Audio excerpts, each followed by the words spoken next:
Hey, ofmyseat here, back again with another brand new video. So today I will be no damaging all the missions in Splinter Cell Chaos Theory. Now my goal is to, well, take no damage, raise no alarms, like pretty much don't kill any enemies, and also complete all the objectives in every level.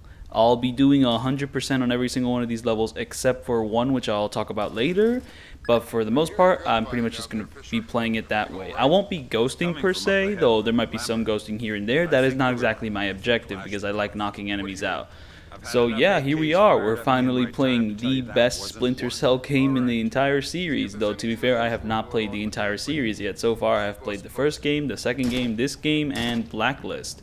So I have not played the Game Boy Advanced port of Pandora Tomorrow yet, or was it the first game? I forget. I have not played the PSP Splinter Cell game, which technically I actually could record if I get my hands on it, because I don't know, I was able to record the Kuruhyo games, which are the Yakuza PSP games. So there's that. Anyway, so the strategy here is that you can kind of run through the first section of the level, and once you get to like down to like the cave part where there's like two enemies, just run to the side and just kind of do what I do, just follow that path. And you can pretty much just run by that without alerting anyone, which will then get you to this part.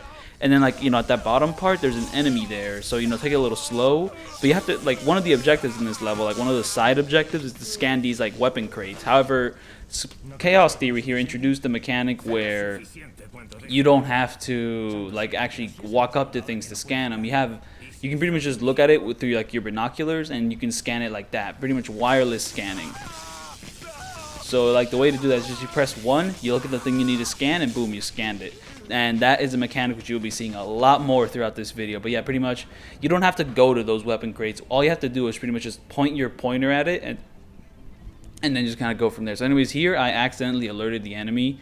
I don't know, what I wanted to do here was pretty much kind of wait here for them to finish torturing the guy, and then like, I don't know, after a certain point they'll go to like certain positions which will allow me to like pretty much ghost past them. But I kind of messed it up, and now they're kind of looking for me. However, things will pretty much turn out the same regardless. In fact, it might actually be a bit of a faster like route through like this place, because I don't know, alerting them might actually interrupt that whole cutscene where they're torturing the guy.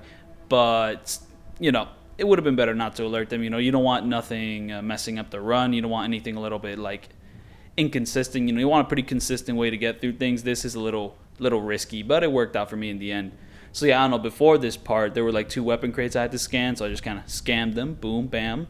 So yeah. Oh yeah, also if you notice my pink goggle color, so I am playing this game on PC. I have installed like the widescreen mod, and the widescreen mod, the widescreen mod, it allows you to actually change your goggle colors. However, this is the only time I'll be doing it, because I'm pretty sure this is the only time I can do it. So yeah, once like there's 2 guards here, so once one of them like walks up the stairs and like this guy like is there, just kind of you can walk on by them without really touching them. So I mean, I'll be doing some ghosting here and there, but I don't know, the way I like to handle things is kind of go through the method of least resistance. So if knocking out guards is like the method of least resistance, I'll do that. But if ghosting is that method, I'll do the ghosting route. But yeah, I don't know, so yeah, I don't know, the thing is, like, on this first level I could change my goggle colors, but then on the other levels, for some reason, no matter what I do, even if I like try to change it, it's always going to be green. And that's a shame. So anyways, here the path through these tents kind of just go through the left here. And there is a weapon crate here which you have to scan, so I'm going to try to get there, you know, here. So just kind of walk around here, kind of avoid the guards, stay in darkness. And there's going to be a tent which we're going to cut up, which will have the weapon crate. But yeah, I'm really sad that I'm not going to be able to change my goggle colors for like all the levels. 'Cause I was planning on doing something like each level I would have a different color. Like, I don't know, this one would be pink, and then the next one would be like purple, and the other one blue, red, you know. Just kind of cool stuff like that. So anyways, here, enter this tent, scan that crate, and kind of go from there.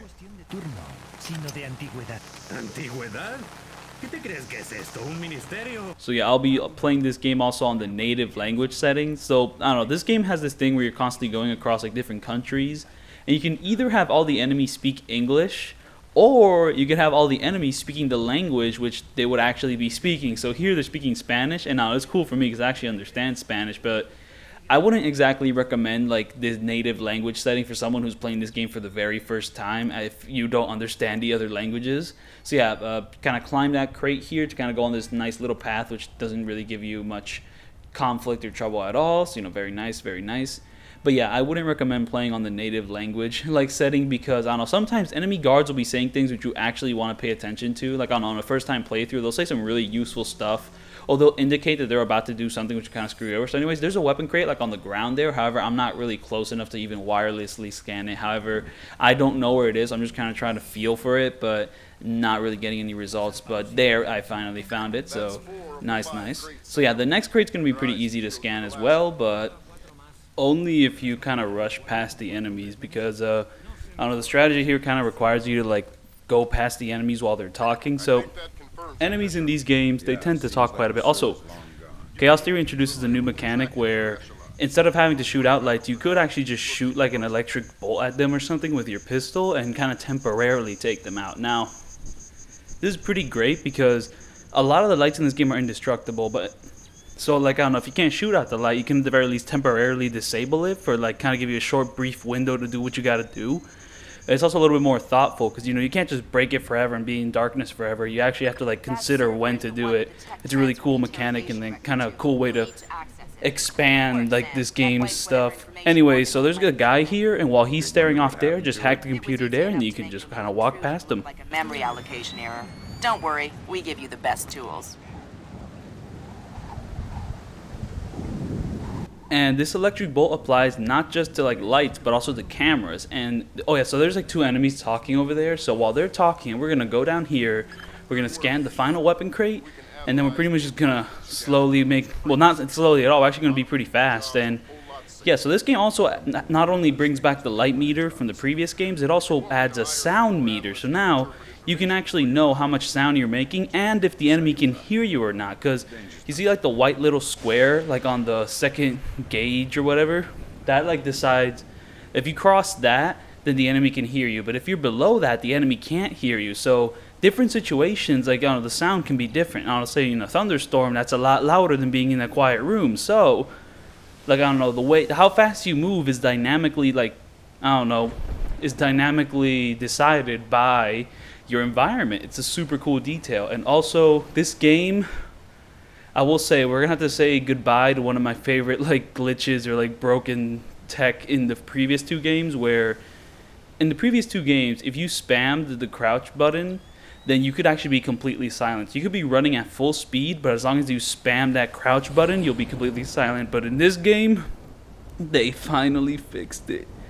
So now I actually have to play the game legit. Like, actually running at the speed the game intends me to run at. So, man.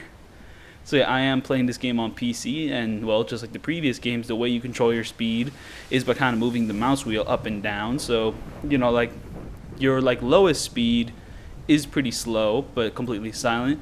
And then your second fastest speed is also silent, but yeah, your second fastest speed is also silent. And then your third fastest, and then like your second fastest speed is only silent when you're moving forward. But if you move diagonal, you start to make noise. You move faster when you're going diagonal too, but you make more noise like that, you see? And that's another thing. So in the previous games, I had this suspicion that moving diagonally like made more noise. And this game confirms it. So yeah, anyways, this is a really risky thing I did there. So I don't know, the strategy I was doing here was kind of screwed up because I should have taken out the light, like, I don't know, at the beginning of this section so that the guard would go investigate that, and then I would run to the door. But instead of doing that, I waited for the guard to kind of finish his routine, go to the bridge, and then make his way around the tower, so then I can finally enter the door without him seeing me. But it was a close call because the enemy was, like, right about to cross the corner where I was at. So, it's just like, I got lucky there. And honestly, there was a faster way to do that, so this mission could have been, like, maybe 8 minutes instead of 10, but still pretty fast mission overall. And yeah, once you get into the tower, you can ignore the guy at the desk and instead go up, search that cabinet, and then we pretty much completed our objectives. And the very last thing we have to do is that we sadly actually do have to knock out the enemy at the top of this tower. Like, even if you're ghosting, like, you have to do this. Because if you don't do this, you can't extract from this area. And also, overall, we'll say, this level, probably the best opening level out of the first 3 Splinter Cell games. And to be fair, it's probably the best opening level out of all the Splinter Cell games. But to be fair, I've only played Blacklist from here on out. I still have to play Double Agent and Conviction and, yada yada, and the Game Boy Advance games and the PSP games and the 3DS port of Chaos Theory. And oh, if we're going that route, I could also maybe play the PS2 ports of Chaos Theory, but the 3DS port is the PS2 port? I don't know, that's confusing. There was a lot to talk about with those games, which I haven't played, but yeah, so anyways, at the top of this tower, there is a guard patrolling, so I'm just kind of waiting him out, because if I climb this, like, you know, tower here and I'm in front of the light, you know, like I am right now, and the guard's seeing me, boom, it's over for me. So here, we're going to use the little sticky shocker there, and then we're going to end the mission here. So yeah, this is definitely the best opening level out of all, like, the Splinter Cell games so far. Because, I mean, the first game's, like, opening level was, like, that training mission, and man, that sucked. And then, like, the Pandora Tomorrow's level was, like, still a tutorial mission, but, like, it was, like, more of an actual level. Like, I don't know, the beginning sections were, like, really, like, easy, and also the game was still teaching you stuff. Like, I don't know, forcing you to learn stuff and all that. But, you know, it was pretty cool. And like, some challenges appeared here and there, but for the most part, pretty easy level. But then we get to like the Lighthouse here, and while it is an easy level in comparison to the rest of the levels in this game, like, I don't know, it's actually putting you in dangerous situations. You know, you actually have enemies to deal with. You actually have like a bit of level design to figure out, you know, figure out the shortcuts here and there. Like, I mean, there's a lot more going on here. So anyways, so now we're at the second level here, the ship. The cargo ship. Pretty much what you do is you kind of slowly make your way to like this opening like at the bottom of the place, and then you climb up, then you start running. You go like through the hall, then you kind of take a right, then you take a left, and now you're here. And now at this point we're going to slow down because there is an enemy walking away from us. So I'm going to take it a little bit slowly and then just kind of climb up there. Boom, bam. And now there's a guard there, and usually there's like a really cool way to ghost him, but instead I'm just going to knock him out with a sticky shocker because I don't want to deal with him. And I'm also actually going to shoot out this light. Now, something I don't do much in this playthrough is actually shoot out lights, because I don't know, enemies can be a little bit more aggressive when you shoot out lights. And also there's ways to get around enemies without shooting out lights, though I'm not going to be as aggressive with shooting out lights like I was in my first two videos. So yeah, here our optional objective is to pretty much plant tracking devices on weapon crates. Now this time we cannot use our wireless hacking to actually get these weapon crates. We have to physically go to them to plant these tracking devices. Good job, Sam. That's the first crate. Keep your eyes peeled for any more. All right. So yeah, I don't know, this crate area, it's really safe, so just kind of run around here, you know, do your platforming. Just make sure not to fall from too high up, because if you do, you'll take damage, and I am trying to take no damage here. So if you want to do the same, you know, just watch out for that. I don't know, I've been screwed over a little bit. So here we can kind of run through this hallway until we reach a certain room, because like no one's really going to hear you or make a fuss. So yeah, once you enter this room, like in this room, this guy could hear you, even though he is making a bit of noise. So here I'm going to do a little ghosting thing where I point up to the light, and I'm going to take that light out. And once that light's out, I'm going to jump onto this table and then just kind of slowly make my way to this vent here and climb through the vent. Except I literally jump instead of actually climbing through the vent, so, you know, kind of a silly little thing I did there. But yeah, like the first level in this game, like I don't know, it's actually putting you in dangerous situations. Like, you know, you have like the guards at the beginning of like, I don't know, that bridge section, but you can kind of avoid them by taking a certain path. And you have like actual guards in the building, and the guy's torturing like the one guy, like, I don't know, just like actual threats, which you have to like figure out the way to get around them. While like the first two levels and like the first two games are like a little less demanding on that. Like, I mean, and then like, you know, you got these final parts, you know, you have like the part where you have to hack the computer, like on the Lighthouse. I mean, like it's easy stuff compared to like even this ship section, but like, I don't know, compared to like the first two games, it's a lot more engaging. And plus the level design in this game, like, oh my goodness, like I don't mean, like the first two games have very linear, like, I don't know, like first levels. Like even the Pandora Tomorrow's like first level, like it's pretty linear.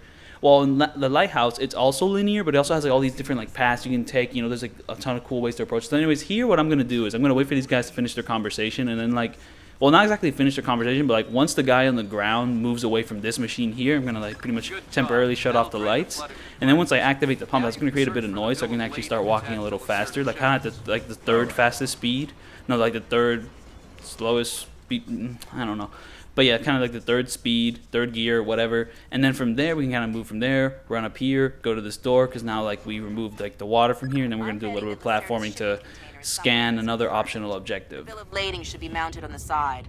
I'll have a look around.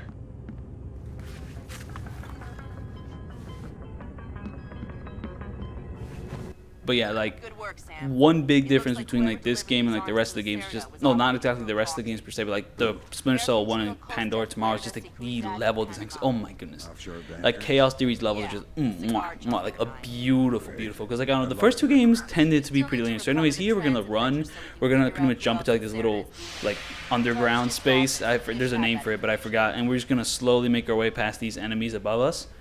But yeah, like this game's level design, like I mean, the first two games had like pretty linear design, as in you kind of just go from room to room, kind of approaching like well-designed sneaking challenges, kind of from there and there.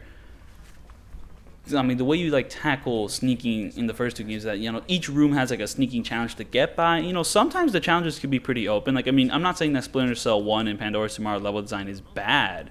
It's actually pretty tight and well designed and well paced for the most part. It's just that it is linear. You're kind of like going in a pretty straight like path through these like challenging rooms and all that.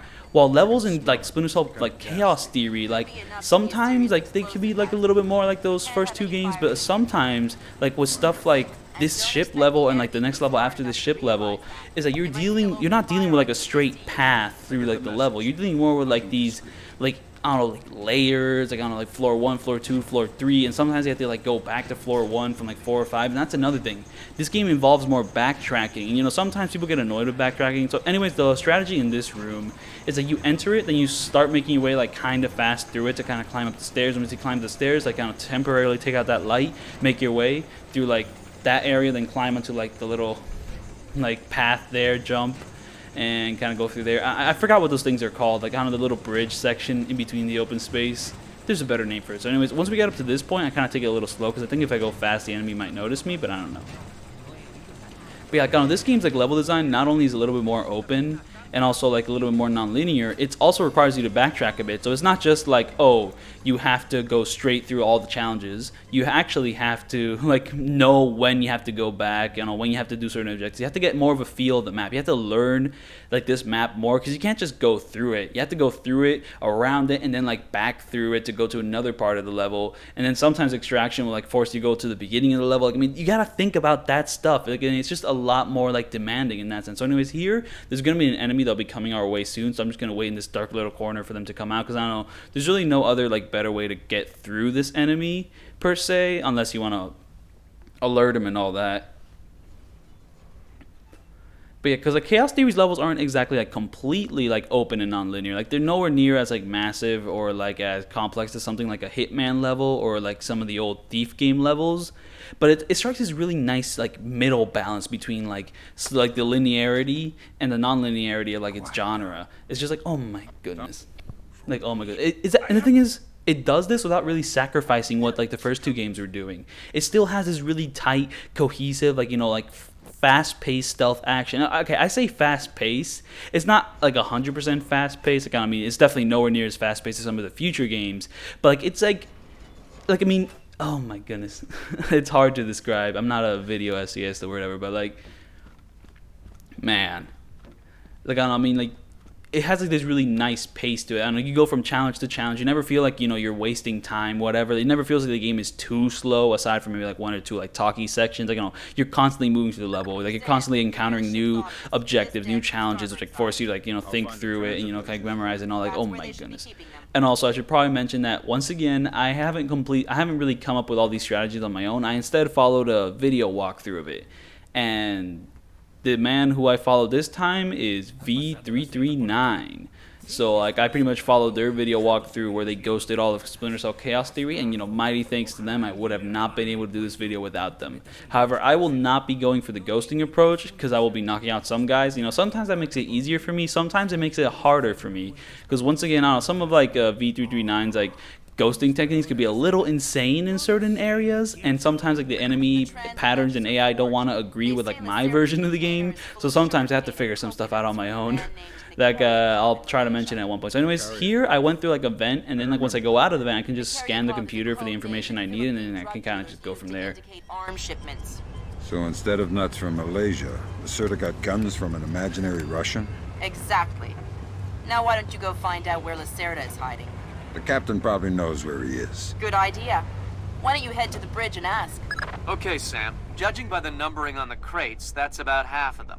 See if you can find the rest.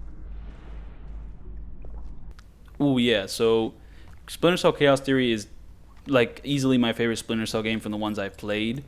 And like I don't know, I mean the first two Splinter Cell games I would give like a 7 out of 10. Like I was considering giving Pandora Tomorrow like an 8 per se, but I don't know. That might have been Stockholm syndrome. Maybe I just wanted the game to be better than it is. But I'm still gonna have to stick with a 10 because like even though it is mostly better than the first game, there's like a few things that bring it back. But like this game, 9 out of 10, like one of the best stealth games ever. Like I'm considering like a 10 out of 10, but like I don't know, this game still has a few issues. Like they're very minor in comparison to the first two games, but like it's not exactly a perfect game. There is stuff that could be improved in it, and like I don't know, I guess that's a sad thing because like no game is ever gonna be as good as this because like I mean there's stuff you can improve in it, but like on a future games what they would do is that they would pretty much so the strategy here, at least my strategy, because I'm not doing ghosting, is I'm pretty much just going to wait for them to finish the conversation. Once they finish the conversation, I'm going to enter this room. And then I'm going to, I don't know, this guy's going to notice me, and then I'm going to just shock him. And then once that guy's shocked, like there's going to be a guy over there, and then I'm going to shock that guy. And that's pretty much the way I deal with this room. Because I know the ghosting way, it was a little tough for me. Sometimes I screwed up the enemy pattern. Sometimes the enemy saw me when I didn't want them to see me. But you know what? I'm just not going to deal with it. Not going to. So we have to enter this part of the room to place like a tracking device.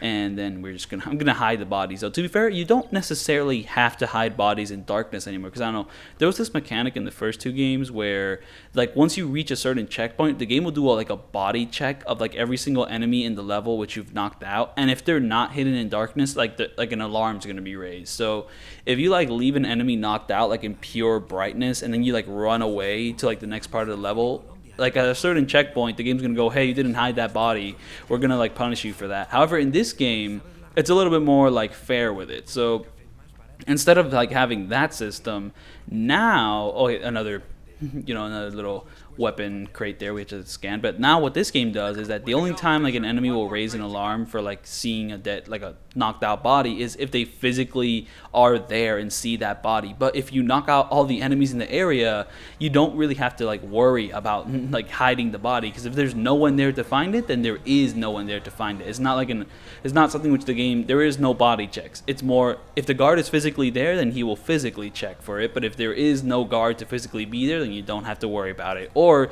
if you hide an enemy in an area which like an enemy will never ever check, then you'll also be good there. So I don't know, hiding enemies in bathroom stalls is a pretty good way to go about things, because like no enemy's gonna go into the bathroom stall except for like the enemy which was there.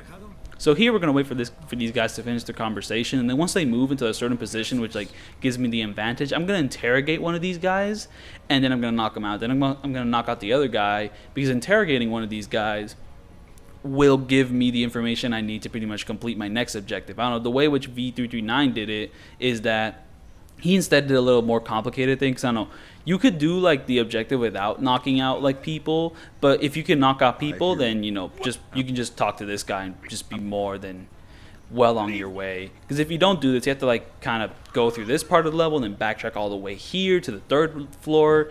And also another thing, so the objective is to pretty much like kill Hugo Serta. And I will say, sometimes this game will force you to like kill people, though it won't actually show up on your scorecard at the end of this, like at the end of the mission.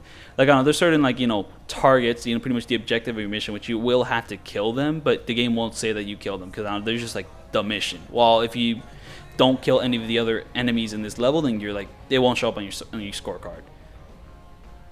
So yeah. So a thing about this Hugo Serta objective is that he won't spawn in the area where he will be in unless you like get the information that he's hiding in the captain's quarters. But if you go to the captain's quarter before getting the information that he's in the captain's quarter, he will just literally not be there. So that's just kind of a silly little thing. So yeah, you can't exactly speed run this mission without getting that information that he's here. Because I don't know, if you go to this area before getting the information, he's just straight up not going to be there. So silly little thing there. Well, yeah, another thing about this game which I really like, interrogations are way more useful. Because I don't know, in like the first two games, you would just interrogate like important mission targets, but here, like 60% of the time you can interrogate someone and they'll tell you something useful. You could enter an enemy, you can enter a level, grab someone random, and then boom, you can interrogate them. Just it's so useful, it's so nice, like I mean, it's not like, I don't know, you couldn't really do that in like the first two games. I don't know, most of the time you grab someone, it's like, hey, you can't really do anything with them. But like in this game, most people you can interrogate to get useful information about the level. Super cool. So anyways, here we're just going to wait for Hugo here to pretty much get into a position where you can grab him, and then you can kind of drag him away from his friends, and we'll just go from there.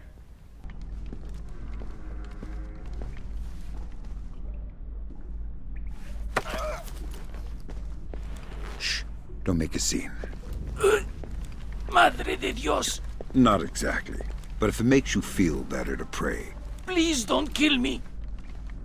Please let me go. I won't tell them I saw you. You don't understand what's happening here, do you? Morgenhold. Your goons tortured him to death, and I'm holding you responsible. Oh, no, it's not my fault. The only thing worse than a coward is a liar. Please, First, So yeah, with this guy, even if you press the button to knock him out, you're still gonna kill him. So it's like you're pretty much forced to. Oh yeah, another thing. So this game actually introduces a lethal way to knock enemies out, because now you have a knife, which means that like on PC, I don't know, like in the previous games you press like the left mouse button to like knock someone out, but in this game if you do that you will shank them. So it's a little bit of relearning your like habits and like muscle memory to not do that in this game if you're trying to not kill anyone. Now you have to press the right mouse button to knock someone out. And also, okay, I'll get to that later. But anyways, something about this game is that you can skipping conversations actually super fast in this game. So I think it may actually be faster than the first games, but at the very least, it's nowhere near as slow as like the second games, like skipping conversation things. Because I don't know, in the second game, like there will be like a 3-second delay every time you skip the line of dialogue. While here, it's instantaneous, super cool. So anyways, here we're gonna slowly make our way here through the darkness. We're gonna climb this section here, and this is a rare moment where like my screen is so dark that you can't really see the enemy, but there is an enemy in front of me. So I'm just gonna slowly make my way here so the enemy doesn't hear me, and just kind of go from there. So yeah. I will say that this game isn't as dark as Pandora Tomorrow, thankfully. So like, this game isn't gonna be completely pitch black like that game could be at sometimes. At least like my recording of the game. So like you will be able to like at least make this game out a little more, but it still is quite dark. And it wasn't exactly as dark when I was playing it. It's just the recording made it darker, sadly. So anyways, here the strategy here is we're gonna slowly make our way to this ledge here, climb over it, hang, and then we're gonna slowly drop down because our final weapon crate is hanging out right here. And I will say, I keep talking about like, oh, the weapon crate is here, the weapon crate is here. However, I have not been talking about the way you like go through these levels because I don't know how to describe like my path through these levels. Like, I mean, I have it memorized like the way you're supposed to go through it, but I don't know if I can really just say it without like writing it down first. And I don't really script these videos. It's gonna be like, I just hope that like, I don't know, looking at where I'm going is enough to like know, to like copy at the very least, because I do not know how to like transcribe that. I'm just kind of going, hey, I go here, I go there, but I don't really know how to describe that because like these levels are more complicated. So maybe like a little bit of guidance there would be nice to give out, but I don't know how to give out that guidance, so shame.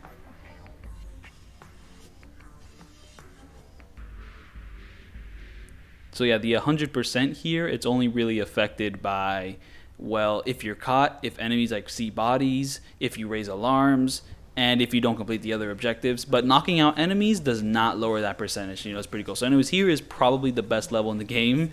Just super cool, like, I don't know, pretty open, non-linear level. So here we're just going to slowly make our way through here. Well, not too slowly. We'll make a little bit of sound there.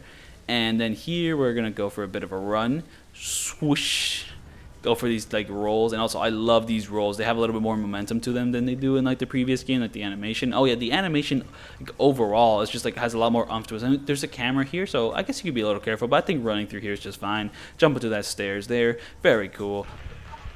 But yeah, the animations in this game, like I don't know, but the first two games, like I don't know, like animations are like cool, but they could be a little slow at points. And to be fair, I didn't really notice that they were slow until I played this game. Because I don't know, this game, like the animation is just like a lot faster, like in general, just a lot more like fluid. Because I don't know, climbing stuff. In the first two games, like it took like what 3-4 seconds. Well, in this game, you just kind of boom, climb it in like 2 or 3 seconds, and it's like whoa, so fast. Like I don't know, like look at the beginning level of like this video where I start climbing those cliffs, like super fast climbing up, compared to like climbing up in the previous games. Like, just like so much like fun, like more fun gameplay stuff. So anyways, here I'm just gonna run to like the other side, knock out the electrical current, whatever, open the magnet lock there, and now we're gonna slowly make our way down there. But yeah, the animation work overall is just super solid, like when compared to like the first two games. Like I don't know, one thing is like knockout animations. Like in the first two games, like I don't know, when you ran to like an enemy to knock them out, you elbowed them kind of awkwardly. And if you didn't do it from behind, if you did it like from the front or from the side, it would take 2 knockouts. So it was just kind of like the first knockout would like leave the enemy stunned in a really awkward way. So anyways, here I hacked that computer to shut down the laser grid, which was around you in this like little room there. And then we were gonna like make our way through this level. We're gonna go to actually the beginning of the level per se. Like I don't know. This level has like multiple ways to enter. There's like the front door, which you don't want to do because you're gonna get caught. And then there's like the roof, which is like the more stealthy way to go about it. However, I'm gonna go to like the area which is near the front door because there's a computer there we have to hack. Because like the secondary objective here is that we have to like pretty much implant fake emails to make it look like an inside job. So here we're our first introduction to the hacking minigame, which I did not understand at all at first because I didn't know you actually had to press the E button to like get the numbers. I kept pressing the space button and I'm like, hey, I was on the right number. Why is it like, you know, going straight to alarm? That's because you have to press the E button to select like the numbers, and then once you have like the right number selected and you know like which code to go through, on the left side you choose like the right sequence of code, and that's when you press space, when you know like it's like the right sequence of numbers.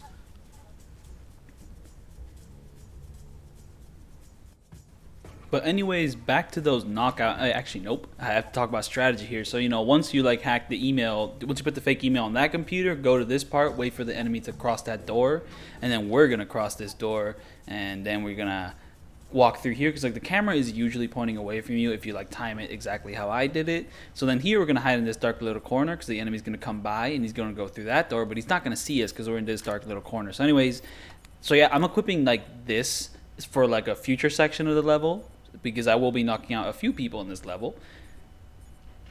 And anyways, so the knockout animation. So like, I mean, first two games, I don't know, you had that little awkward elbow, and sometimes you would elbow an enemy, and then like, you know, once they wouldn't react to you because they would get like super armor all of a sudden, and then like when you're trying to elbow them a second time, they already like shot you dead. Well, in this game, instead, when you try to knock someone out, like this elaborate animation instead will play out where you like knock them out there, or you like you knee them in like the chest or whatever, and it will be a guaranteed knockout every time. So even if you're running at an enemy that's like shooting you, if you like knock them out, it will knock them out. You won't just like hit them and they will still be standing there not reacting to you.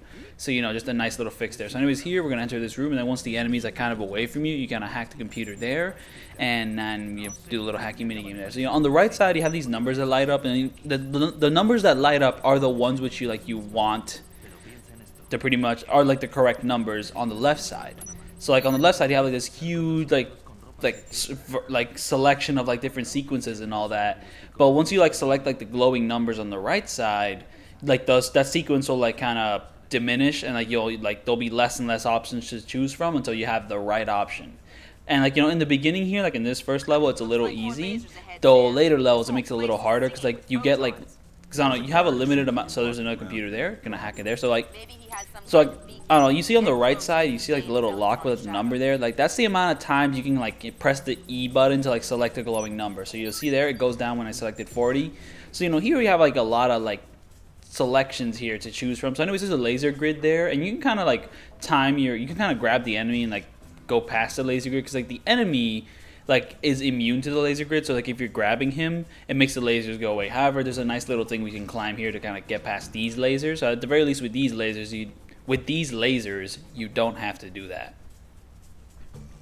But yeah, like every time you try to knock an enemy out, it's always guaranteed, and the animation's like super cool and fluid, and you know, very nice, very nice. So anyways, here we're gonna do a split jump. So I will say one thing about this game compared to Pandora Tomorrow is that you're a little nerfed when it comes to like your athleticism. You can't do like the half split jump that you could do in Pandora Tomorrow, which was insane. This is pretty much as advanced as it gets. So anyways, here we're gonna wait for an enemy to get right below us because we're gonna knock him out. Yeah. Boom, and then an enemy is going to be alerted by that, but they're not going to know that their friend was knocked out. They're just going to hear the super loud noise, and then we're going to shock them, and then we're going to grab his body, and then we're going to make our way safely through the lasers. Very smooth, very nice, because I don't know, the way to ghost this is like super complicated, and you have to like modulate your speed in a really weird way, and I'm just not dealing with it. I'm going to knock him out real nice, real cool. Let's go. I will say though, I love this game, but one thing which I don't like about it as much when compared to the first two games is your night vision. So in the first two games, when you activated the night vision goggles, like your screen turned black and white. Like, I don't know, it made it that you can actually see in the darkness and all that. While in this game, they added a few more elements, which makes it a little bit more ugly, a little more intrusive, I'd say. They added a little bit of a green filter to it, which, I mean, you know, it's all right.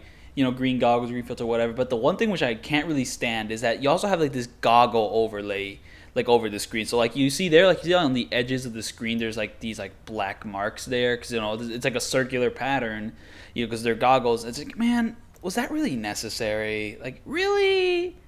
really, like, I don't know, it's a little disorientating, a little, not, maybe that's exaggerating, but like, I don't know, it's kind of ugly compared to like the first two games like approach to night vision. I would have preferred the more just straight turn everything black and white approach. So anyways, here we can kind of ghost past these enemies, and a little more hacking here and there. Kind of press the E button when the numbers glow. And so the thing is, you can screw this like thing up. If you like click the E button when the number isn't glowing, then you kind of wasted the opportunity there. So you go to that computer there. So like the computer I just went to, you can't virtually hack it. You actually have to like go to it and like manually use it. While this computer, you can hack it. Another thing about the computer is that sometimes like if you point your wireless hacking ability at the monitor, it won't do anything. But if you point it at like the box, like the actual PC box, then it will do something. Also, our main objective is that we have to press these little like switches, which are kind of like these little like red and like yellow switches. So you kind of have to use, there's like 3 of them you have to press in order to do the main objective. So anyways, so a lot of these keypads, since you can now hack them, I'm not really going to be using many codes. Like, that's not to say I'm never going to use codes, but like it's not really going to happen much. But yeah.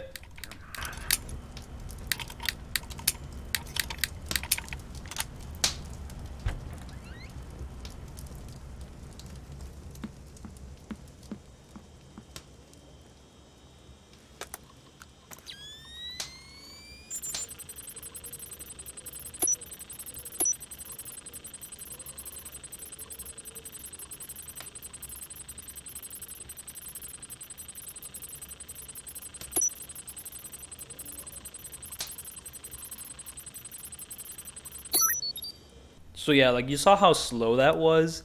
Future levels, it will not be that slow.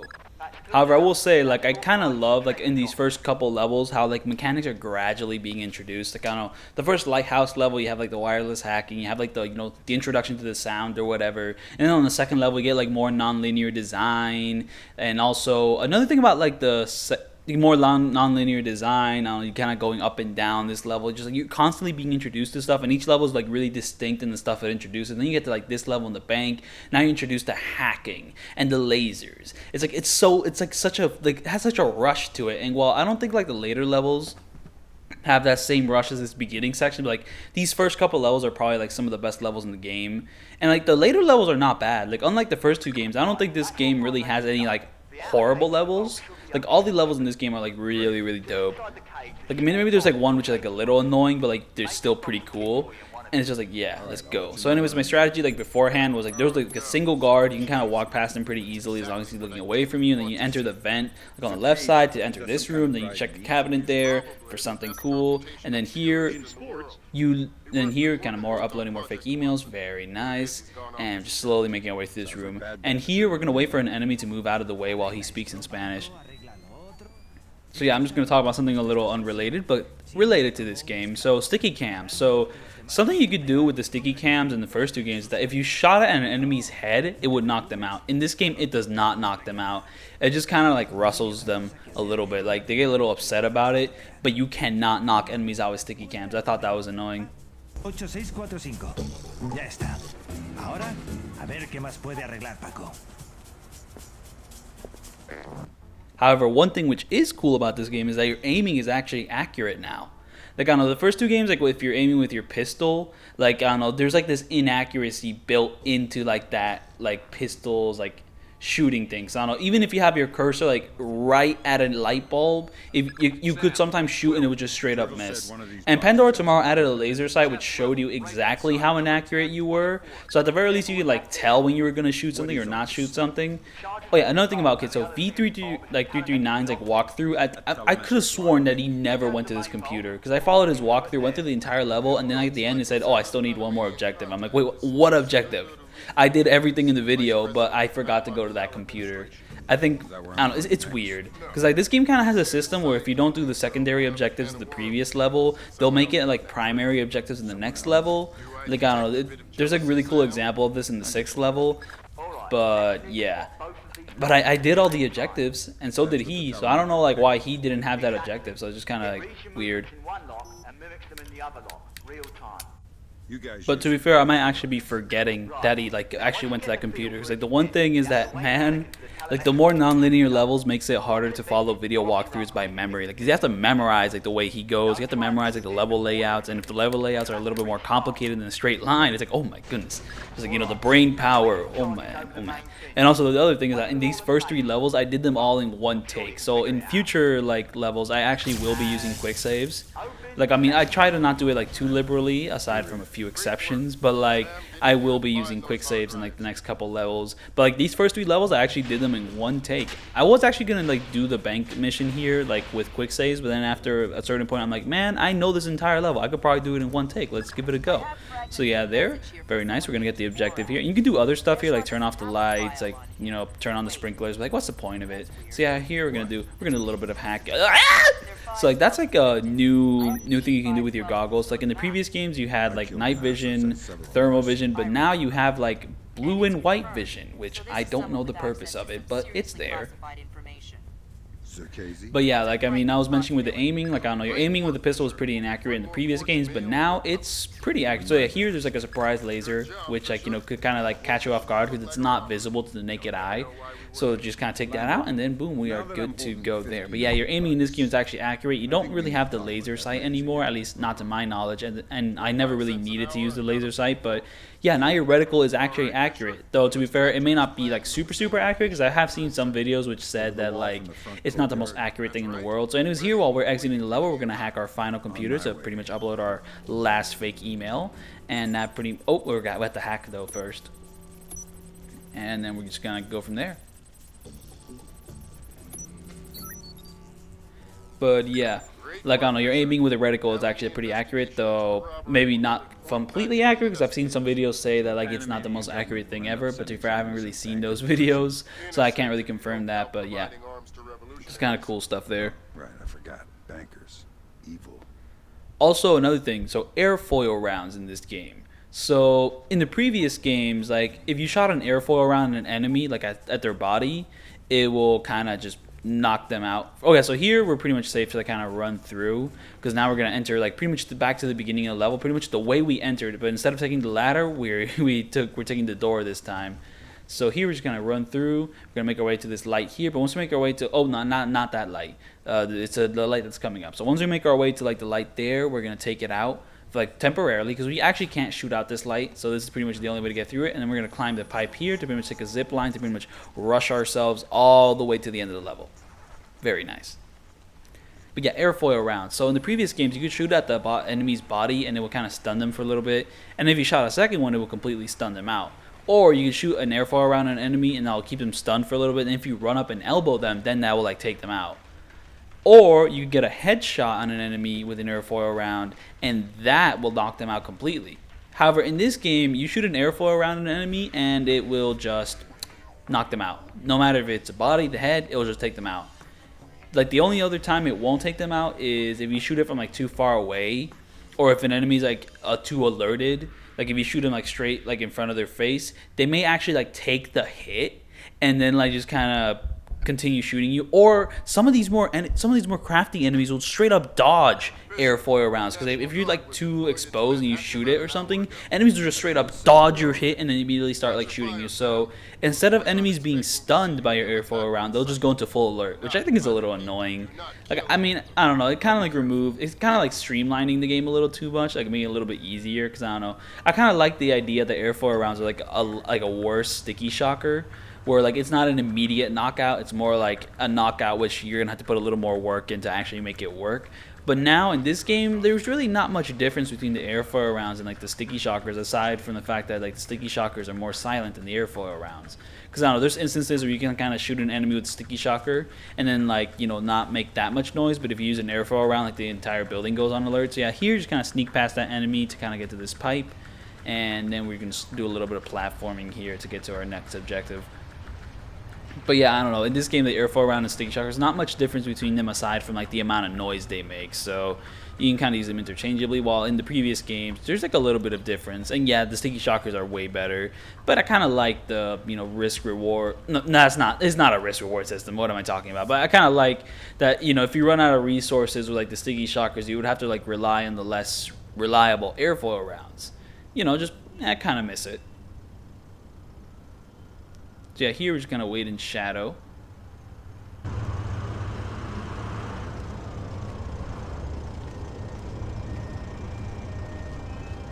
But yeah, another thing about the airfoil round is that I don't like how enemies go on full alert if like they're not stunned by the airfoil round, or if like, you know, if they straight up dodge it. I think that's dumb. I don't like that.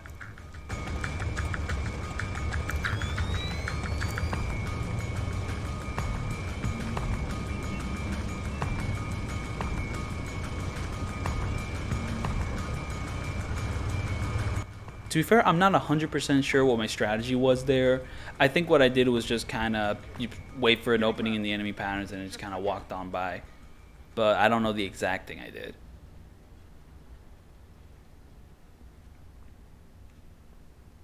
So here I think I follow a strategy which is different from V339's, because I kind of like screwed up the enemy patterns or whatever, because I don't know. Like the thing with this game is that sometimes even if you're reloading like the same like part of the map or same part of the level, sometimes enemy patterns will like kind of glitch out, or kind of, maybe glitch might not be the right thing, but they might just straight up change their behavior sometimes. Oh, this is not that section. It's an upcoming section. So here you just kind of wait for the guy to go for his tools, and then you get into the elevator for a like little like cinematic section. Also, so the music in this game, oh my goodness, the music in this game is amazing. I don't think it's a stretch to say that like this game probably has like the best stealth game soundtrack of all time.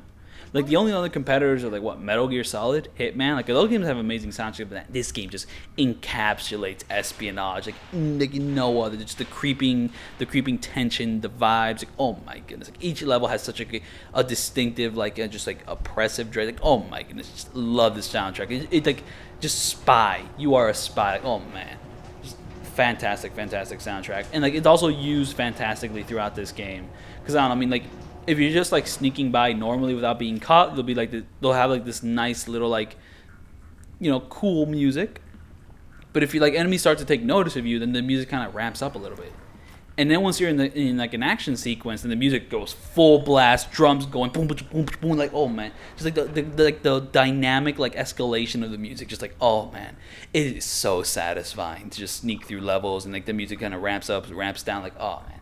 And then like the moments of silence also add a great like variety to it. Just love that.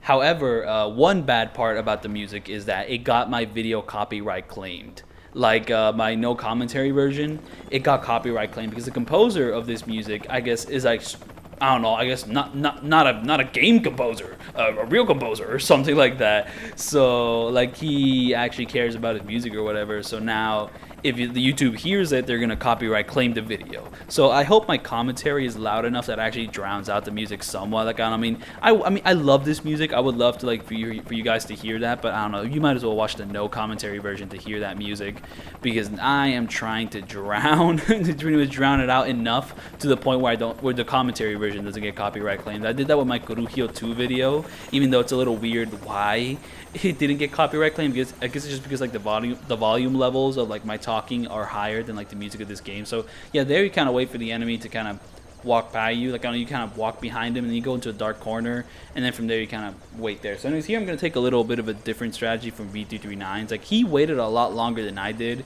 Here I just kind of got to this dark section here. I guess I waited a little bit, and then I'm going to like pretty much like knock out those red lights a little bit, and it pretty much worked fine for me. Like to be fair, this section kind of seems like one which would be a little inconsistent, so I can kind of see why he took that slower approach. But me, I'm going to go for a little bit of a more immediate, like, let's go. Oh yeah, but when it comes to the music escalation, sometimes like you'll hear like full-on action music, even if you haven't exactly screwed up. Because I mean, the action music usually means you have screwed up badly. Like for example, if you run straight at an enemy and like you like and your body touches like their body, like the action music will start, and you pretty much like are going to raise an alarm. That's another thing. Like enemy detection in this game like is a little weird. Sometimes if you like move a little too close to a body, or if an enemy like is too close to you, and even if you're in darkness, if the enemy is looking like right at you, even if you're at full darkness and they're too close to you, they'll like actually see you. They'll jump back and immediately call in an alarm. There's nothing you can do about it, and then the action music will rise up. And like I don't know, remember the sleeping enemy in the second level, like the one who's sleeping on the chair, if you like try to knock him out, it's very weird and inconsistent, because sometimes like, you'll like move too close to him before knocking him out, and then he'll go full alert, like full Rambo, and even though he was sleeping and he doesn't have enough time to reach his radio, like the music will ramp up and then boom, everyone's alerted. So I guess that's like one thing. That's like one thing that kind of annoys me, is that if an enemy like is ready to go on full alert, they're going on full alert. There's no delay. There's no waiting for them to like reach for their radio. Like, you know, it's immediate. And to be fair, the previous games were also like that, but like this game can be super fast with it. Even if you like knock the enemy out before they can reach for their radio, it's the alarm's happening, man. There's nothing you can do about it. So it was there, wait for the guy to kind of walk past you, and then here we're gonna climb up. Very nice, but we're gonna wait for that guy. Wait for the guy with the flashlight. But yeah, just because the action music ramps up sometimes, there's like very specific moments where like there's like a ton of action music, but you haven't exactly messed up. So I don't know, it's just kind of a weird little thing there. So here we have our first quick save. So yeah, if you see that little like weird loading screen, that's because I used a quick save for the section. So yeah, here I'm going to take a little bit of a different approach from the one in V339's video, because the approach he used, I guess, was just kind of screwing up for me. I guess like I screwed up the enemy's like AI pattern or whatever, or they just took a different path. It happens. So, you know, there's like an exact mission where like it's very apparent where it happens, but like, it happens in smaller like quantities or amounts in this part of the level. So yeah, here, just kind of make your way through the vent, and then once you make your way through the vent, you just kind of slowly walk through here, not too much trouble, and just kind of make your way to the next part of the level. Oh yeah, but there is a guard sleeping there, so, wait, is there? But yeah, I just kind of hacked the computer from a distance, no need to wake him up, and yep, hacky minigame once again, and we move on from there. This red room, very cool. Oh man, I can hear the music. Like, I mean, I don't want to like be constantly talking about like nothing. To be fair, I do that quite a bit in my videos, but like, I mean, I don't know. I don't want to let that music play on for too long. And it's a really iconic music. The one goes like, it sounds amazing. But if I let it play for too long, I know YouTube might get angry at me, man. Oh my goodness. So I might as well just like talk about like, you know, do what you gotta do, man. So here there's like, we now have a new mechanic where cameras can actually see in the dark. So I don't know, one cool thing you can do in the first two games, and you can do it in this game as long as the camera's like normal, is that you can like take out the lights and you can kind of like walk past cameras without being seen. Because like if the entire area is in darkness and you're in that darkness and the camera is looking at you while you're in darkness, they won't see you. But now we have this new cool mechanic where cameras can actually see in the dark. So now it's kind of, it's switching things up. You have to play a little more careful. So the secondary objective here is to pretty much like tap all these cameras. So not only can these cameras see in the dark, but you have to pretty much go up to all of them, go under them, and then tap them a little bit. And this can get a little complicated, especially with the enemy patterns, because there'll be enemies in the area, and sometimes the cameras will be in places which are like a little too, let's say, enemy populated, and your area where you're trying to tap the camera is like a little too bright. So, you know, you just gotta be careful there. So yeah. So I'm just going to knock this enemy out here, because this level you have to backtrack through quite a bit. You know that door I just went through? There's like a second door right next to it, which like we're going to open like the door like next to like the door we just went through, like pretty much through this path of the level, but then we're going to backtrack, go back to that door to go to another section of the level, and like the guy listening to music because a little bit of a complication, which I just don't want to deal with. So it's kind of, you know, we're doing that. So here, like, I'm not going to ghost these guys. I mean, I am going to ghost them, but first I'm going to, like, I don't know, I wanted to ghost these guys, but then I screwed up. They like kind of got like a glimpse of me and they started approaching me, and then when they started approaching me, like I had to go like action-y a little bit, like non-lethal action, of course, but I like wait for it. There's that ding there. So they saw me like, hey, where's that? I'm in darkness, but I can't really move from the darkness or else they'll see me. So now I gotta be careful. And this is where the sticky shocker comes in. So one thing you want to do is that you do not want to sticky shocker an enemy which is in front of another enemy. Like, I don't know, I mean, like sometimes if like two enemies are too close, then like there's like no point in sticky shockering the guys, because like they'll see them. But if you have a little bit of distance between them, always shoot the guy in the back of an enemy do not shoot the guy who's like in front of an enemy, because if the enemy is in front of the enemy, then the guy in the back is gonna go on full alert. But if you shoot the guy in the back of the enemy, there's like a little bit of a very slim opening that you can kind of get on them. So just kind of do that. That's what I did. Like, I mean, he noticed the sound, but I don't think he noticed the body. So, you know, I got really lucky there. And I didn't have to use 2 sticky shockers. I actually could knock out the other guy when he looked back to see, like, what made that sound behind him. So, you know, very cool, very nice. So here I'm going to go out. I'm going to tap the camera here. And that's another thing. Like, if I didn't knock out those enemies, tapping this camera would have been harder. So, you know, a little nice accident.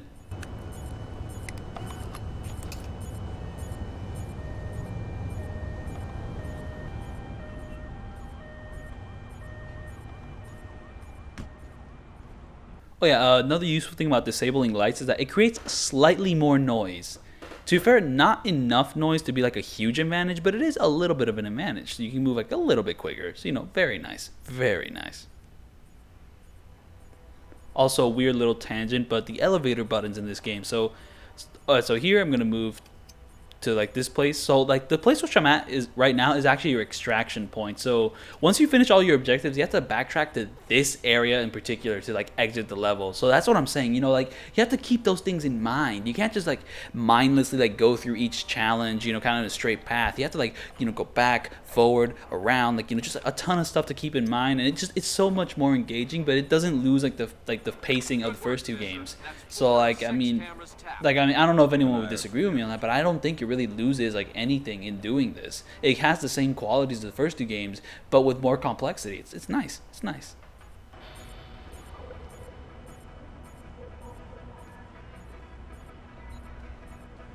But yeah, elevator buttons. So I don't know. I've pressed a few elevator buttons, like, you know, in this video so far.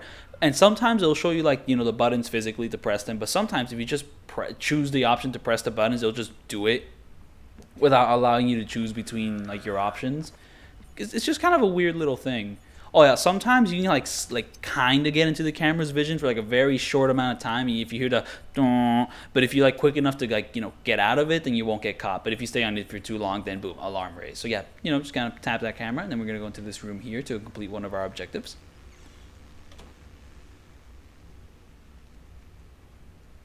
And there's no enemies in this part of the level, so you can just kind of walk on through, go to computer, and then very nice. Where is he? Sometimes when you have an objective on a computer, there's like a few moments where if you just enter that computer, you will already have selected your objective, while in other times you actually have to individually select the thing which activates your objective or completes it. So, you know, a weird little thing there. Just kind of inconsistent maybe? I don't know. Maybe it's like the elevator buttons, I guess. I don't know. Oh yeah, also this game, at this point in the level, I actually encountered some visual glitches. So here we're actually going to be coming across some enemies, and we're going to do a little bit of a nice ghosting thing here. However, not completely ghosting, but at least there's like our final like camera which we have to tap is in this room right here. So like you don't have to go to this room if you're not doing the secondary objectives. And that's like another thing. You don't have to do these secondary objectives if you're not going for like 100% or like for an all objectives run. So you could miss this place entirely. But if you want to tap those cameras, you have to go here. And like, oh, the secondary objectives like are awesome because they actually force you to explore more of the level, or they make certain parts of the level like not necessary for those who don't want to do it. So, you know, it's like super cool. It's super cool. It's like these levels are not only like more open and non-linear, they also force you to like do a little more exploring. And more exploring means more stealth challenges, and, you know, also some parts are optional, some parts are not. Like, it's just super smooth, super nice, just awesome. Just love that, love that. So anyways, we're gonna wait for that enemy to kind of walk past us. We hid behind the door, and then once we enter this area, we're gonna tap the camera right here, and then we can pretty much just exit out of here, pretty much completing our objective. However, if you don't complete the secondary objectives, it will become a primary objective in like the in the next level in a kind of cool way. Like, you won't exactly have to like tap cameras per se in the next level, but you have to do something kind of related to what you were trying to do in the previous level if you don't do it. So, you know, just honestly, just a great idea, great. It's just, man, this game is just so awesome.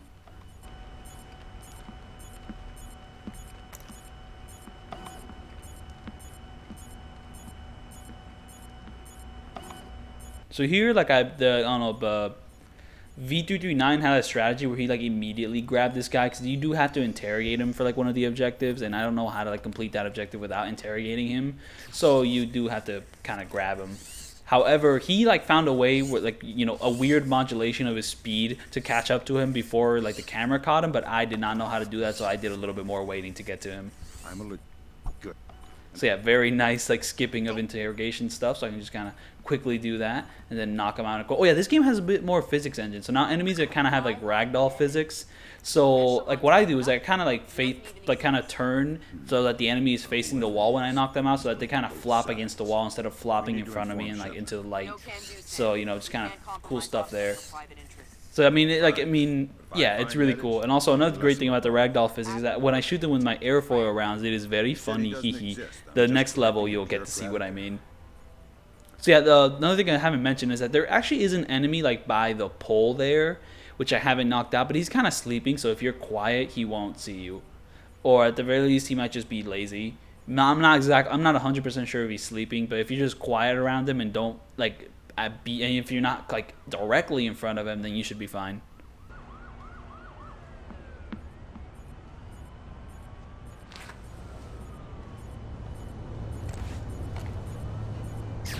Oh, but I was talking about visual glitches. So this game like has some graphic options, at least on PC. We have shader mode 1, shader mode 2, and shader mode 3. I do not know the differences between these, but for the most part I went with shader mode 3. Just let me know in the comments like what the differences between those shader modes are. So anyways, here like you have to backtrack to this part of the level to enter like the next part of the level, and I'm gonna do a little quick save here because I know this part's a little annoying because you have enemies like overlooking you. So if you're in brightness, they get like suspicious, and like man, I just don't even know. Like, so this is kind of an annoying section of the level, but yeah, I did a little quick save there. But yeah, I encountered these visual glitches. Like exactly at this part of the level, I did not record any of them for the no damage, but I did run into them. I might make like a separate like little shorter video where I display some of these glitches. But like what happened was when you turn on night vision, it's like this horror hellscape of like I don't know, like black and white. Like, do you know like the deep web like game called Sad Satan or whatever? Like I don't know if y'all do play new deep web games. I don't, but I do watch videos on them. Like it looked like that. It straight up looked like that when you activated night vision. It looked like hell. And then when you like turn off the night vision, like if you're like in a really bright area, it's like a ton of reds, a ton of like purples. Like oh my goodness, it looked super cool, but I could not make out my environment at all. Like I mean, it was kind of horrifying. And then you turn on thermal vision, like I don't know, just, it turns into like these purples, these whites, like oh my goodness. So yeah, I take out the enemy there, and then I take out like the enemies overlooking the area, just because like they're stupid and annoying, and I just don't want to deal with them. And then there's gonna be an enemy here. He's gonna show up at the door, and then I'm gonna do a little funny. Watch this. But while you're watching this, I'm gonna continue talking about the graphical glitches, but yeah, just weird. And the way I fixed the graphical glitches is by switching shader modes, or by exiting the game. It was super weird. And like I mean, I would have liked to play with those like glitches if they didn't make everything like incomprehensible. Just kind of like, you know, the pursuit of knowledge there. So anyways, here we're gonna wait for this guy to walk in front of the door, and I'm gonna bash him. So yeah, if you bash an enemy with this door, it pretty much knocks them out. Oh wait, this music's really famous. No. But yeah, just knock them out there, and like as long as there's like no other enemies to get like annoyed at you for like making such a loud noise, you should be fine. But like, you know, if there's other enemies like, you know, near the enemy, then it'll be a full alert. If there's like an enemy that could be run at you and like look at the enemy which you've knocked out, then that could be an alert. But if that doesn't happen, then you should be completely fine. And here we're gonna enter a little bit of a gimmicky section, which I did not know how to do at first, but I actually learned how, and it's pretty simple. So you just kind of wait for these things to light up. Like I think I screw it up at first. Yeah, that's me screwing it up. You're supposed to go for the one which like is actually lit up, not like orange lit up, but like white, green lit up. And like I don't know, I thought there was like a really fast time limit where you have to like rush it, but it's really not that much of a rush. So yeah, go for this light and then run to the other side of the room where that light shows up, and like, you know, activate those. Do not activate any of the other ones. And yeah, if it's lit up and it's green, you don't have to do it again. Go for the one that's like lit up and like orange, like that, and you just kind of run across the room doing that. And it's simple. The time limit really is not that strict, so you don't have to like fully rush. And then once you do that, you have your objective finished. Collect those hard drives, and now we will be making our way out of this level. So you don't really have to talk to the old man, because I know talking to the old man will waste a lot of time because he moves super slowly and he has these dialogues. It's like, I could do it myself. And also tells the machine I don't know, I haven't mentioned it yet, but this game, like on the TV screens, like on certain TV screens, there would actually be advertisements for Splinter Cell Pandora tomorrow. Like on this guy's computer, on the old guy's computer screen, there's like an advertisement for Splinter Cell Pandora tomorrow. Just this game, just kind of shilling itself. And to be fair, that's not even the most egregious example of this game like shilling Ubisoft games. You'll see what I mean when we get to it. Bro, if that like radio song is copyright claim, bro, I'm gonna be mad. I'm gonna be mad. I'll do a little screaming.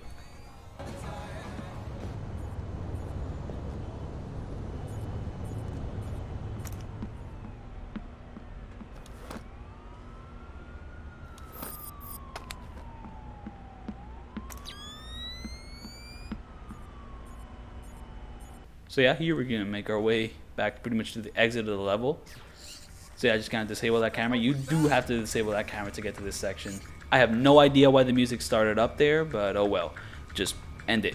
Get out, end.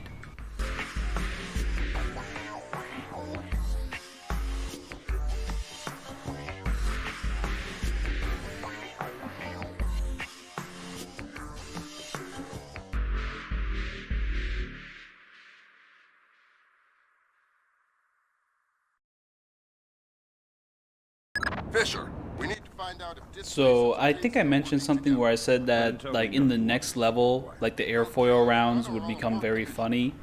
I made a mistake. It's not this level. It's the next level after this. So like on my previous statement, I would have had to say that the next level, the airfoil rounds would be very funny.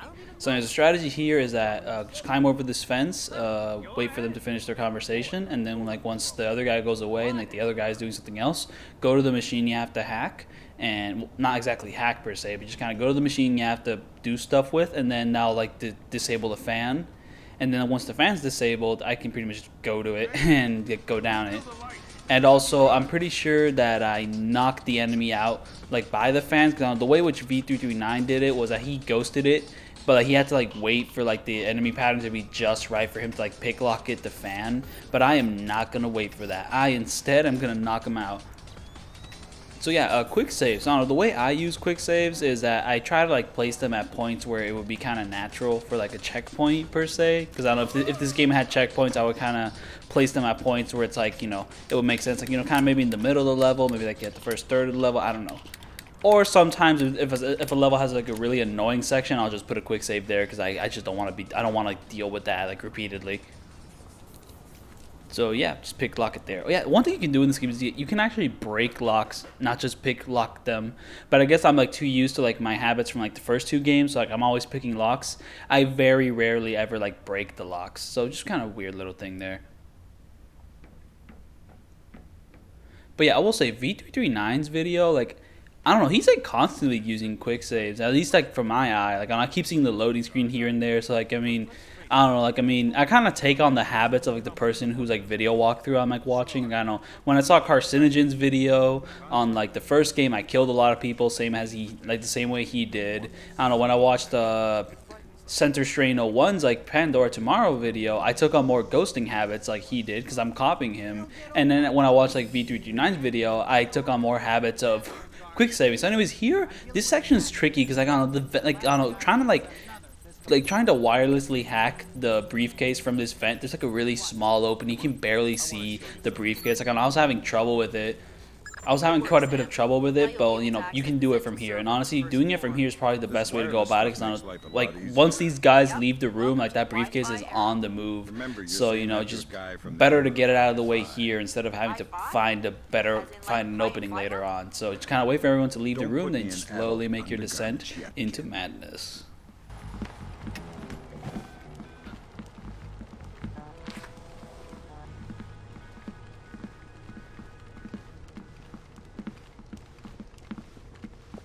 So yeah, here we're gonna take a little bit of a detour from like where these guys are walking, like kind of follow behind them, but then once you get to this section, we're gonna go for one of our side objectives and hack a computer. So yeah, here the enemies really won't ever interfere with your pattern of darkness. So just kind of walk in the darkness, go to this computer, get what you need, and then get out and go back to following like those those guys who talk about buildings and stuff. And believe me, you'll get to hear them talk about quite a lot of buildings. Oh dear. I guess some of these conversations can take a little too long, because I don't know, when enemies have conversations in this game, it's either a chance to walk past them, or you actually have to wait for them to finish the conversation in order to like sneak. So just weird stuff like that. So here we're just kind of wait for them to do a little cool thing with the windows here.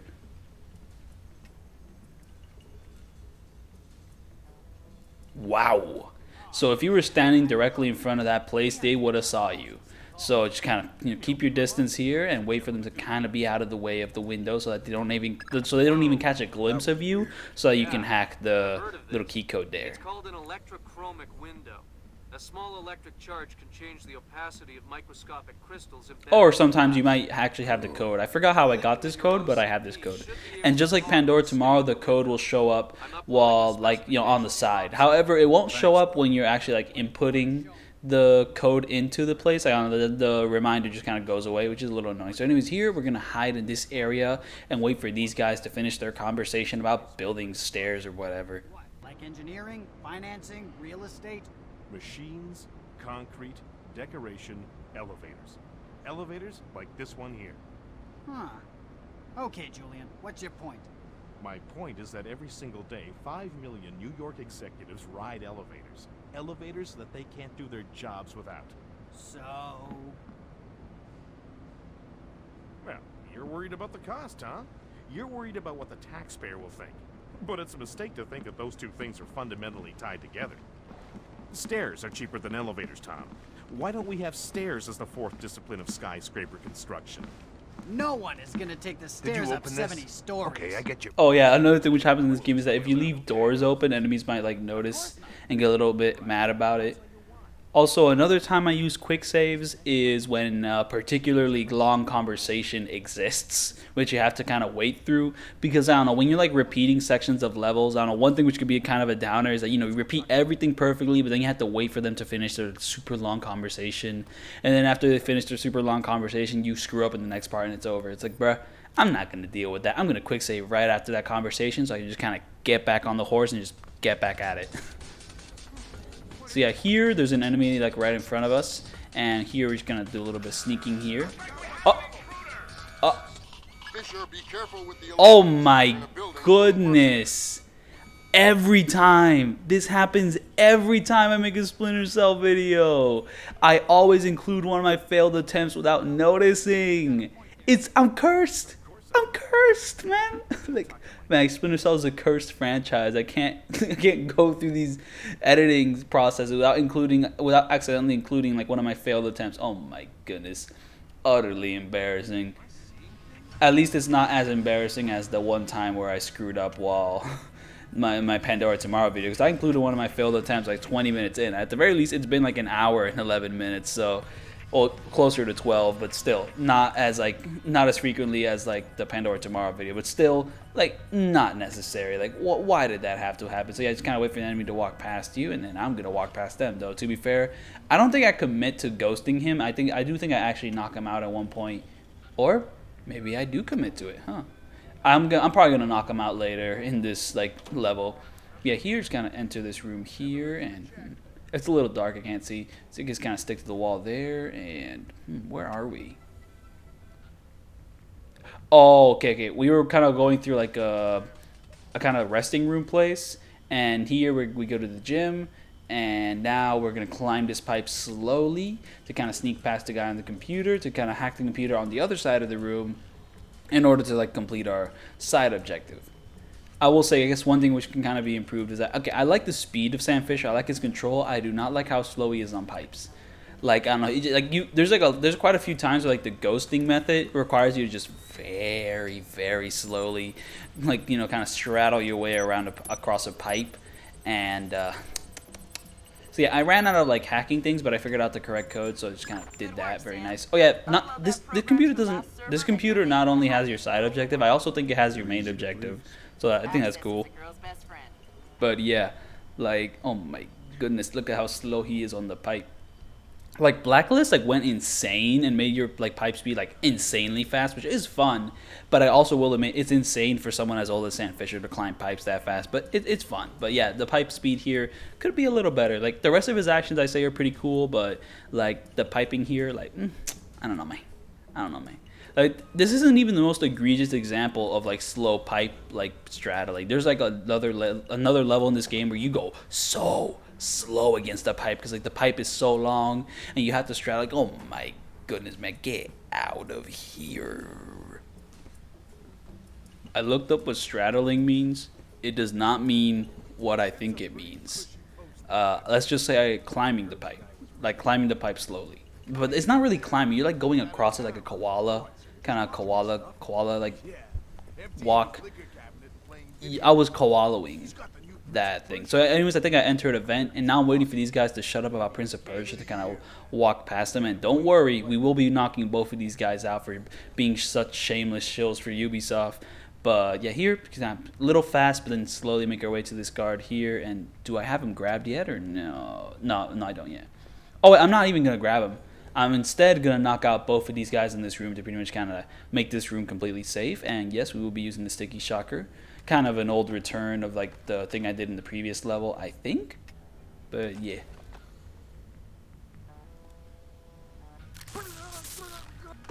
Oh wait, no. There's no enemy like in front of him, so I can kind of knock him out there.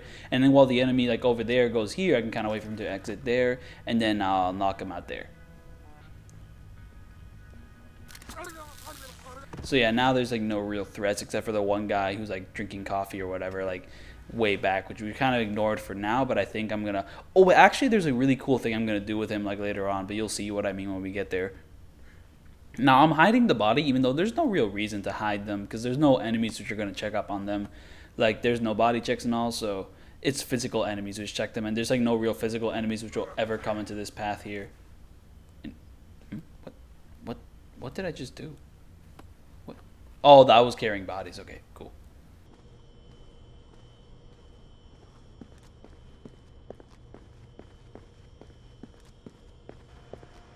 So yeah, we're gonna go up here, we're gonna hack this door, and then because like the computer in this door kind of leads us to like our last side objective, it'll pretty much clean everything up. No, I mean there is like another side objective like later on. Wait, yeah, there is another side objective later on in the level, which is also kind of tricky, but I'll get to that when I get to that because it was an annoying part of the game. But yeah, just kind of hack the computer, go into this vent.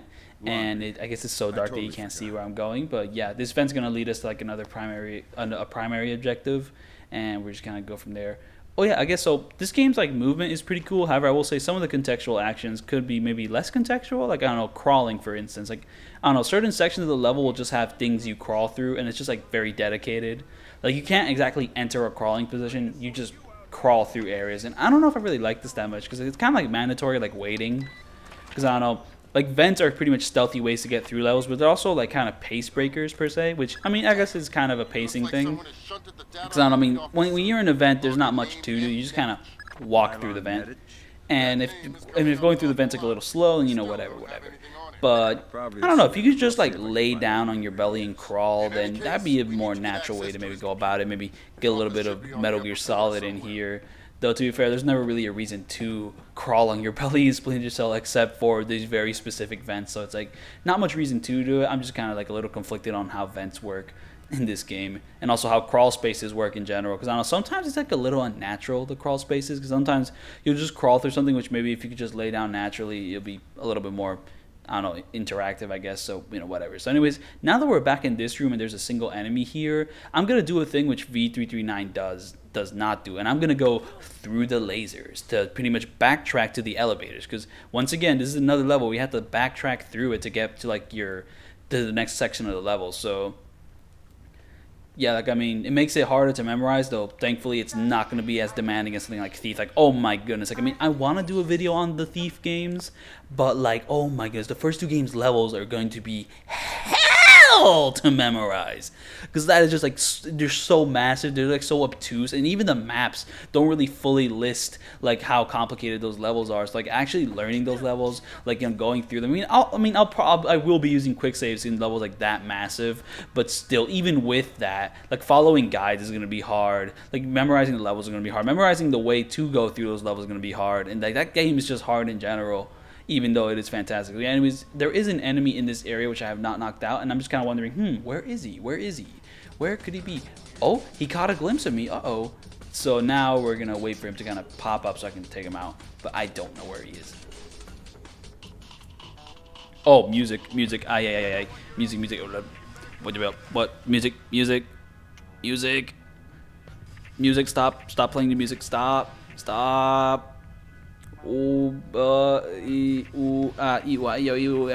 the enemy right there. Okay, we're gonna take him out there. I can stop talking nonsense and instead talk in English. I will not be talking in Spanish throughout this commentary. Man, I've been training up on video games. I'm fast as the eyes of the sea.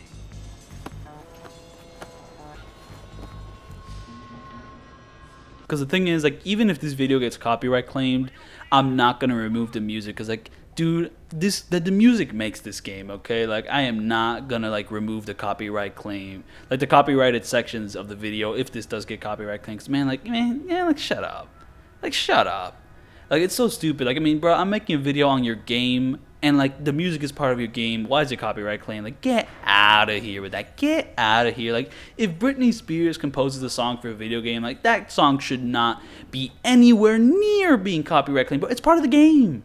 Like, shut up. Like, man, get out of your ass. Like, come on. And maybe I could like kind of appeal against the copyright claim, but like, it's not like I own the music. It's just that I'm playing the game and it's part of the game. So like, recording the game requires recording that music. But I don't know if that's like a legitimate response to like piracy or whatever, like, or copyrights. Like, man, the whole thing is stupid.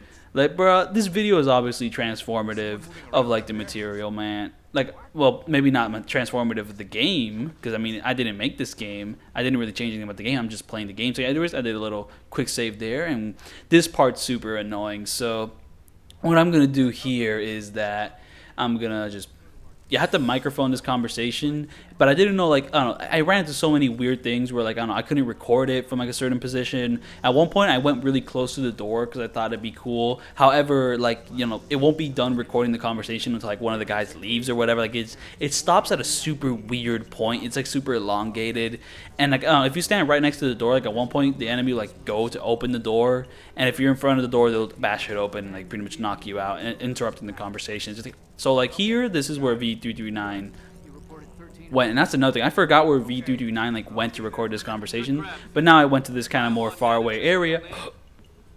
So yeah, once you're contacted about the objective, that's when you know like you recorded enough and you can stop recording them. So now here we have a few enemies, and I will be knocking them out around across the way. But you know, watch out, they got flashlights. Ooh. So you know, it's scary, but not too bad. But yeah, I mean, it's not like I'm transforming the game. I mean, I'm playing it. I'm showing you how to play. You know, it's sick that I'm playing it. And you know, there was that whole thing where like Nintendo started taking down videos of people playing their games because like, I don't know, they didn't want that or whatever. Just stupid.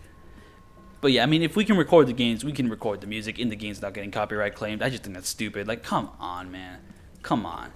And well, I guess like there's like leeway with that because people can mod in songs which are copyright claimed in certain games. Like, I don't know, Metal Gear Solid 5 has a thing where you could like mod it so that you can actually insert the songs you like into the radio, and like that's sick. So you can maybe insert a song which YouTube does not like, and you could probably get copyright claimed for that. But like the game normally, I'm recording the game normally. This got released.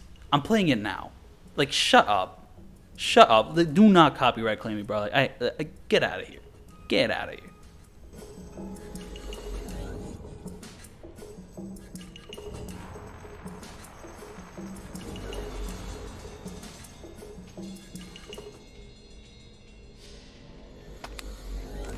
I forgot. I don't know what I was waiting for there. I think I was waiting for like maybe an enemy to get out of the way because I'm not gonna take out the light. I'm instead gonna take out the camera.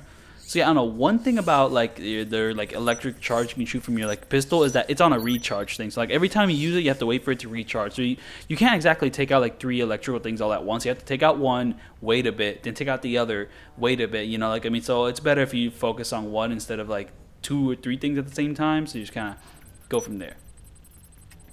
So yeah, here we're gonna enter a room to kind of enter pretty much the main objective, and then once we enter the main objective, we can kind of dip.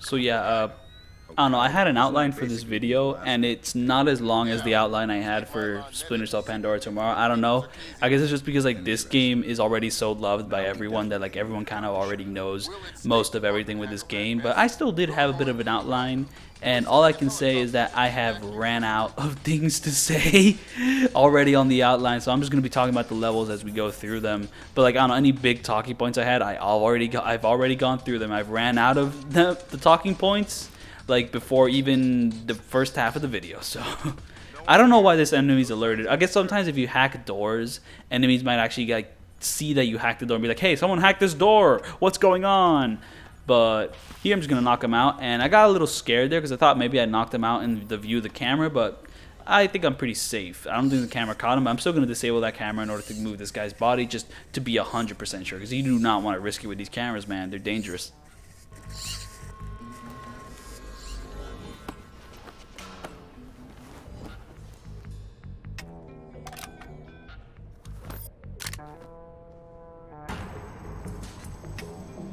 So here I believe, so like there's this door here which you can kind of, which I like on my first playthrough of this level, I actually went to this door first, but then I saw that it was like pretty much the ending of the level. And that can happen in this game because these levels are so non-linear and they don't really like tunnel you towards like one exact direction. Sometimes you might actually end up at your extraction point before like finishing the level, and you'll be like, hey, what's this area? And then you'll go to it later because oh, that's where I had to go when I finish everything else. Sick. Nice.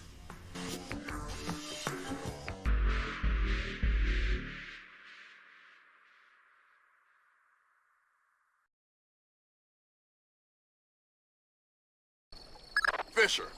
Okay, so now we're finally at the level where we get to use airfoil rounds in a really funny way.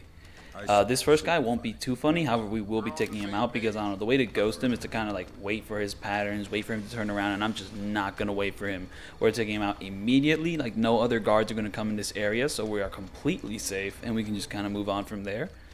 And also, I don't know, one interesting topic is like, I don't know, stealth games with kind of horror to them, because I don't know, I mean, like, why should stealth games exist? Oh yes, anyways, here we wait for like the light to turn on and for like this guard to kind of get into a position where we can get past him. But like, I don't know, why do stealth games like exist? Like, I mean, why are we hiding from these enemies? I mean, like, I don't know, what's driving us to hide from the enemies? Because we're at a disadvantage. Disadvantage? I mean, I don't know, what puts you at a disadvantage? Does the disadvantage make you scared? Are you afraid of the disadvantage which you are posed? Are you afraid of the oppression of like the enemy which you have to hide from? I don't know. And that's why some stealth games kind of play into a more like oppressive horror atmosphere. Splinter Cell is not one of those games. So yeah, we wait for the guards to kind of move out of the way, and if you didn't complete one of the side objectives in the previous mission, you would have to scan the license plate of one of those cars. However, I did do all the side objectives, so I don't have to do that. So that's one example of like, you know, some of the objectives being moved around if you don't do certain side objectives. So yeah, kind of go through that little window there, climb into this crawly space, and here we're gonna make a little funny with the airfoils. Microphones. What a waste of time. Nobody uses hidden microphones to spy on anybody anymore. They use satellites. This is so ridiculous. I feel like Oh, that bullet just flopped. But yeah, I don't know, horror. So Splinter Cell isn't a horror game at all, and there are no parts in Splinter Cell which are like scary. But like, it is kind of like spooky at points. Like the music could be a little like, you know, unnerving and all that. But I don't know, the one stealth game which like really like goes into like the horror theme is Thief. Like the Thief games can be like super spooky. So yeah, the side objective in this level is collecting microphones. So you'll just have to like use thermal vision to find them. But yeah, I don't know, just collect all the microphones throughout the level, and that's pretty much it. But yeah, I don't know, the Thief games really play into like that oppressive horror atmosphere. Like the first game is definitely like the most pronounced with this, because like so many of the levels are like zombies, you know, critters, like oh my goodness, like, you know, just super oppressive atmosphere. The noises the zombie makes, like oh my goodness, you know, you're hiding in darkness, but you're not really like that powerful, and it's just like all these like oh my goodness, just oh my goodness. And then, you know, the like some of the later parts of that game, like oh man, Oh man, now the second game kind of downplays it a little bit, but it still kind of has it at points when you're exploring some of the more like naturey areas, like I don't know, like the haunted spirits, the ghosts. I mean, some of that stuff is still there.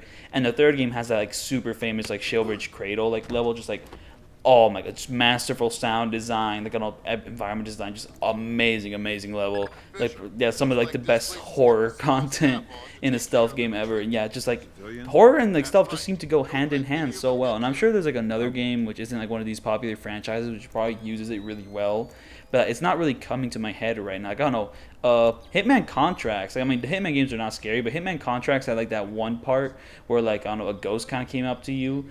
And like I don't know, in the mirror in that one level, like that's kind of spooky. And Hitman Contracts overall is just super oppressive. Always really like that atmosphere.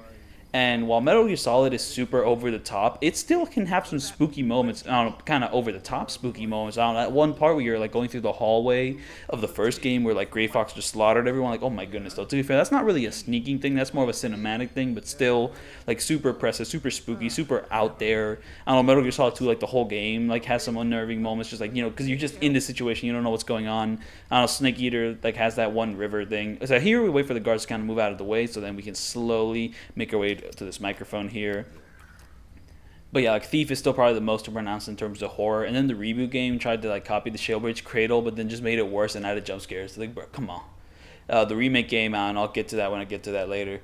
And by later, I mean not soon at all. I don't know when I'm going to play the Thief games, because like I mentioned, no damaging those games is going to be hell, because I have to memorize the entire levels, all that. I just don't know how hard it's going to be. Like, it's just going to be like, oof, even with guides. So here we're going to climb a pipe to get past these enemies, and we'll go from there.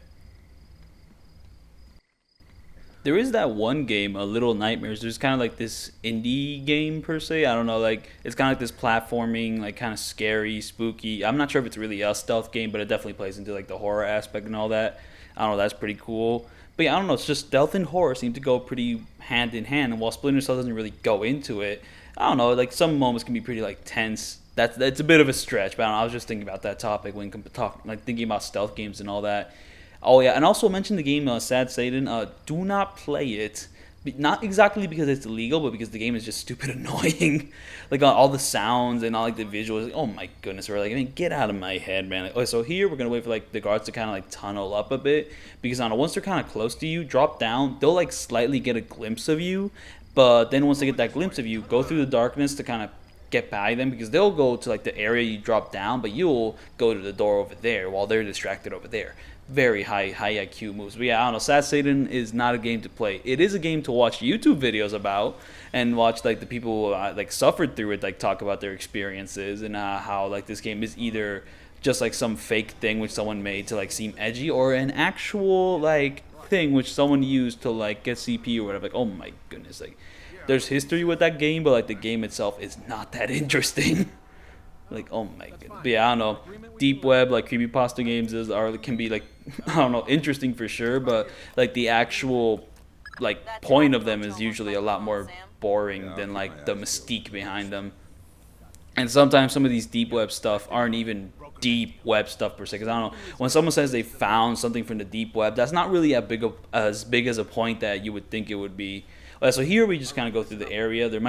There's all the guards are kind of in this room. We just kind of enter this little vent here, and then once we go out, we're gonna wait for them to finish their conversation. But yeah, I don't know. Like the thing with the deep web is that it's not really threatening at all. Like, I mean, yeah, there's definitely shady stuff on the deep web, but there's also just a lot which really isn't that scary. Because I don't know, some of these like, I don't know, TikTok compilations where someone says, oh, look at all these scary videos from the deep web, like, oh, here's some violence from the cartel, like, it's not really deep web. They got most of that stuff from Reddit, and yes, to be fair, I am like parroting most of the points some ordinary gamer made, just because I saw that video like a few weeks ago and it just popped into my head.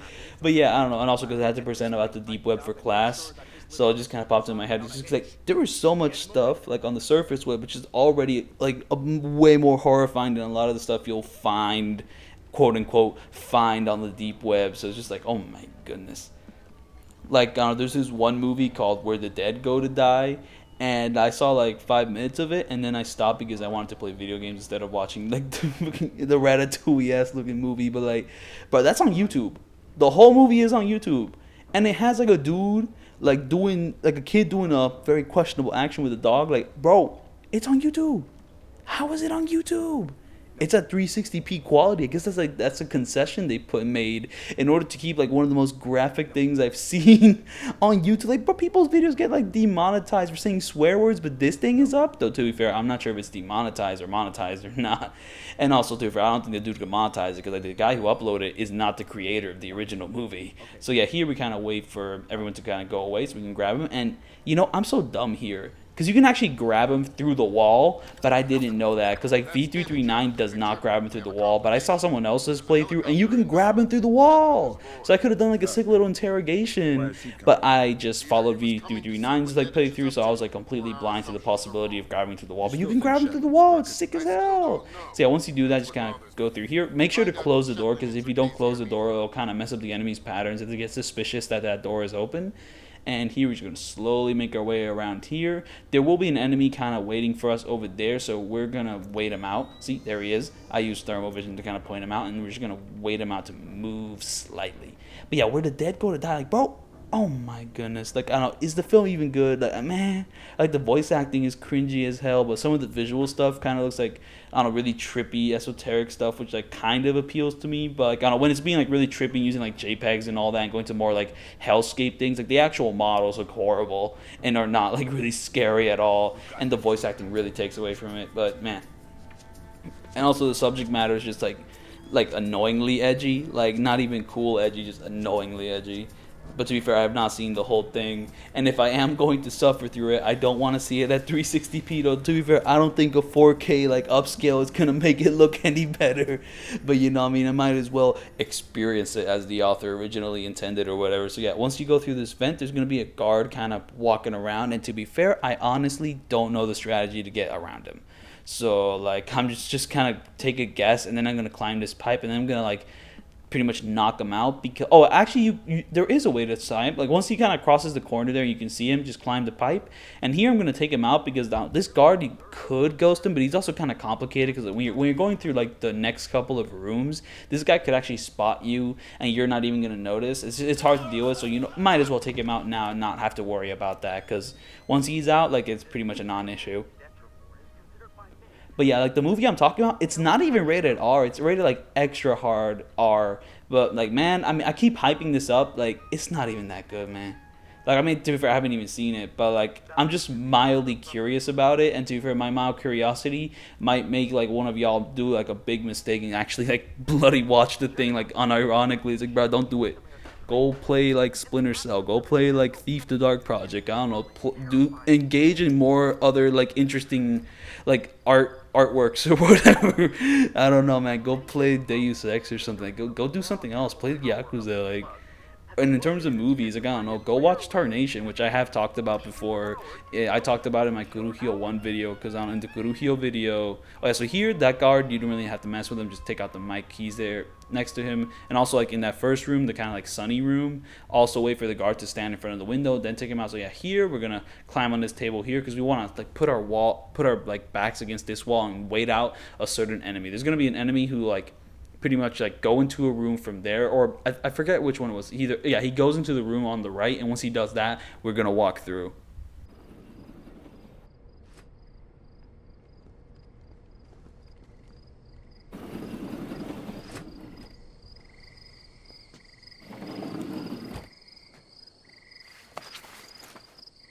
So yeah, here just kind of go to the side, and then from there we're gonna slowly make our way to this other room, and we're gonna start waiting again for enemies to get into position so you can move forward.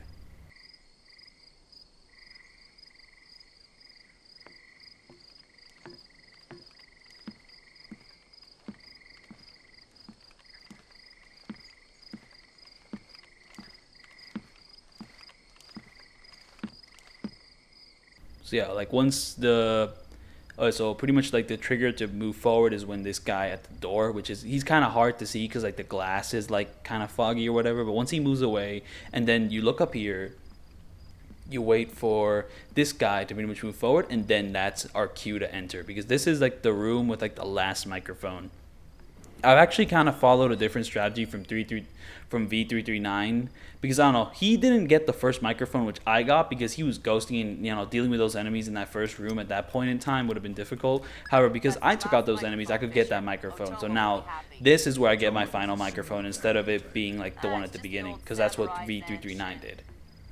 So yeah, from here, we're going to go here. However, for some reason, the enemies spot me. I guess, like, I don't know, I screwed with the pattern somehow. So here, I'm just going to wait them out. But yeah, I talked about, like, Tarnation, which is, like, this really experimental 2003, like, documentary made on, like, iMovie using, like, 300 or 3,000 bucks. I forget which one, but, like, either option is super cheap. It was a super cheap, like, you know, low-budget documentary. And I thought it was, like, great. It was, like, super experimental, super, like, spooky, like oppressive or whatever. Just, I don't know, just thought it was really interesting, and I talked about it in my Kuruhyo 1 video, because in the Kuruhyo 1 video, I mean, my Kuruhyo 1, like, secret boss Gaia video, because I don't know, in that video, like, the boss fight is so repetitive that I can just talk about random topics while waiting for, not while waiting for the thing to end, because I pretty much, like, stopped talking about the strategy after a certain point, because the strategy was, like, pretty simple.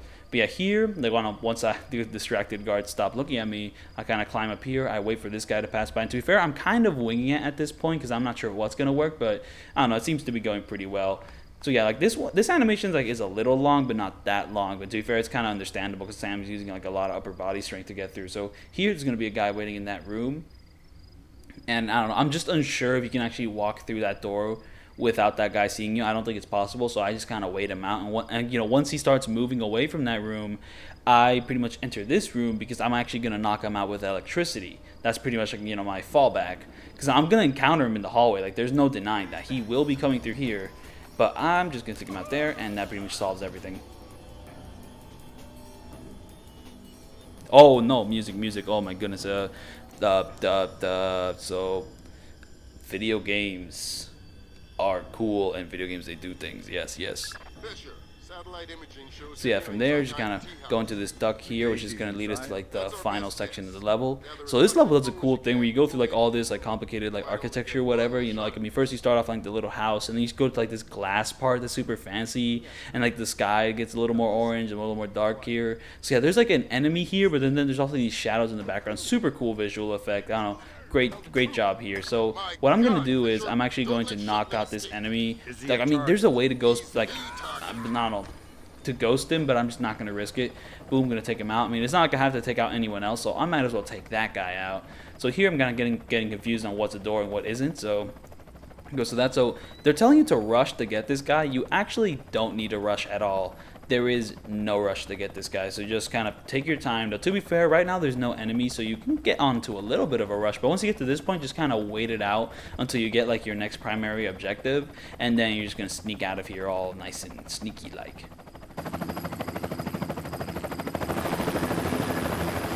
Damn it, he's gone. There was no way you could have stopped him. So yeah, I'm kind of doing a similar thing from my Kuruhyo Gaia video in this video, just because, like, the length of this video is, like, enormous, because I'm not just doing all the boss fights, I'm doing the entire game. And, like, I don't know, I mean, 3 hours for an entire game isn't that long, but for a video, oh my goodness, like, I don't know if I could, how I could do a longer game, and I don't even know what game would be longer. Like, I mean, I was considering, like, I don't know, damaging the Metal Gear Solid games, and to be fair, I think some of them are just straight up impossible to do.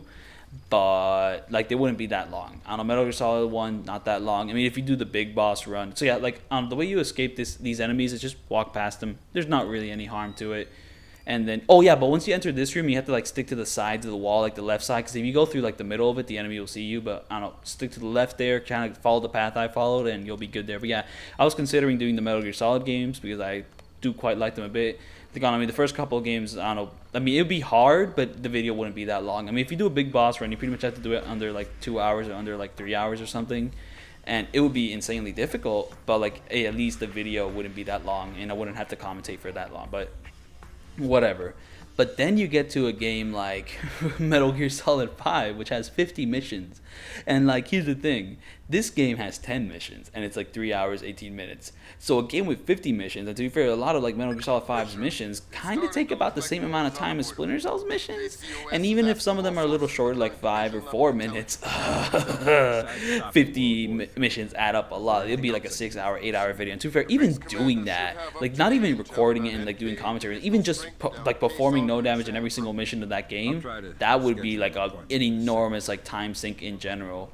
Though I will say ground zeros would probably be a lot easier. So yeah, here you can go kind of quickly, but once you enter this, like there's like this like a kind of invisible drop which puts you into a vent and just kind of go from there. Very nice. But yeah, I don't mean, yeah, Metal Gear Solid 5 would be a huge time commitment, but at the very least I can kind of start off with the more like easy, well not exactly easy, but less like time games per se. Kind of, you know, start practicing speed runs. Or I could do the original Metal Gear games, which to be fair I'm not that interested in doing. Look, I mean, Metal Gear 2 is cool, but Metal Gear 1 I wasn't really vibing with that much. So yeah, here I'm just gonna go into this room, knock this guy out, easy peasy. Oh no. Yeah. So the thing I tried to do in Pandora tomorrow, like the tower was too long and I took damage, but here this drop is just perfect. And I don't think that guy died because like I kind of checked his vitals with thermal vision and he was still kind of alive, so that was a knockout. So yeah, nice. So yeah, I knocked that guy out because if you don't, he's gonna enter this room and be kind of a little bit of a nuisance. So I just took him out, and now here we're gonna do a little bit of wireless hacking. I'm trying to find the PC here, so let's try to find it right there. But yeah, Metal Gear Solid, I don't know. Like, I mean, I'll probably try it with Metal Gear Solid 1, though I do hear that, like, the railgun section, like, okay, when I'm talking about, like, Metal Gear Solid no damage, I mean, the games do have boss fights, so maybe I could just do all the boss fights without taking damage, but I feel that'd be a little bit, like, uneventful, because, like, the Metal Gear Solid games are stealth games, while, like, the boss fights are, like, kind of a deviation from the stealth gameplay. So, like, I don't know, if I'm trying to follow in the vein of these Splinter Cell videos, I might as well do the entire game. So, like, I don't know, with Metal Gear Solid, I might as well just, like, Metal Gear Solid 1, I mean, I might as well do the entire game. Like, the annoying thing about Metal Gear Solid 1 is that playing on the highest difficulty turns off your radar. So it pretty much turns into, like, an entire memorization game. And to be fair, I mean, I'm already kind of playing a memorization game with these Splinter Cell videos, looking at other people's guides. So, like, I mean, it wouldn't really be that different if I tackled Metal Gear Solid. And to be fair, even Metal Gear Solid might even be a lot easier because, like, you know, once you actually do memorize the patterns, I mean, it's just the case of following the patterns. It's kind of like the first two games of the Solid ones are like a grid-based structure, so you kind of go from there. Like the only issue would be like some horribly difficult sections. Like I don't know, like the one where you're like climbing up the stairs in like the first game. Like I have zero idea how you would no damage that.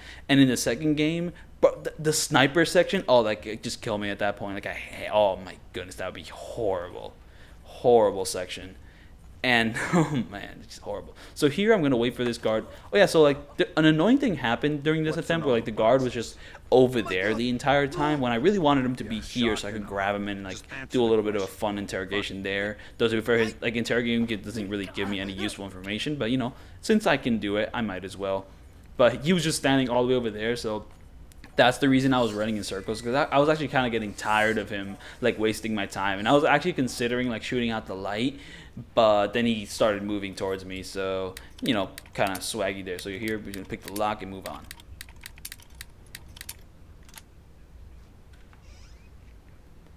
But yeah, I don't know.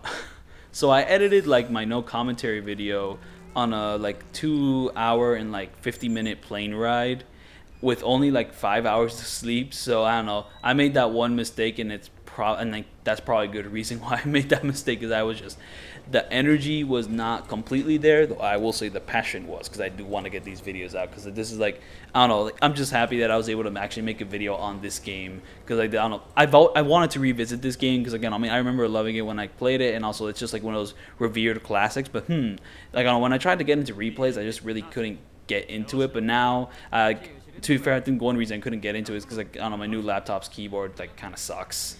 So, however, I connected like an external keyboard, and it just made things a lot better. So yeah, I hacked the computer like way back then, and now we're here, and now we're gonna wait for these guys to move. Now these guys are annoying because like the area you maneuver in just has very like limited spots of darkness, and there's a camera, like very hard stuff. However, I found a way to deal with it to knock these guys out. So what I'm gonna do is once they kind of move away, I'm gonna move up, but they're gonna notice me. I should have waited a little more to move up, but I did not. But they notice me, but that gives me a chance to knock them out. So knock out the guy behind him, and then knock that guy out before he sees you, and then boom, we are good to go. And I'm gonna shoot that light out to kind of put that guy in darkness, and I'm gonna move the other guy's body in order to pretty much just I mean, I don't think the camera would have gotten his body, but I want to make sure that it will never get his body. So just, you know, being really safe. So, you know, you have to hide bodies less in this game, but like sometimes, you know, it's a good like tactic to take, you know, hiding these bodies. So, you know, I mean, you might as well. So here, you're gonna disable the camera and gonna run across here. I'm gonna activate that over there. And once we activate that over there, it will begin the most tedious pipe climbing, straddling, you know, whatever incorrect term I used in this entire game. Oh my goodness, look at this stuff. Look, I mean, oh my goodness, just do it. Just do it. Like, here, I'm just gonna stay silent for... Wait, no, I'm not gonna stay silent because like the music starts to pick up here. Like, I don't mean, this like super long pipe like climbing thing, like, I mean, is kind of lame. However, it's also kind of invoking some of the similar elements which like Metal Gear Solid 3 Snake Eater's like long ass ladder thing was doing, though Metal Gear Solid long ass ladder thing was a little bit more impactful. But here, like, I don't know, you're just climbing, like the music is like slowly moving in here. I don't know, it feels cool, but still, oh my goodness, this takes forever. Can I please climb the pipe faster? Come on, man.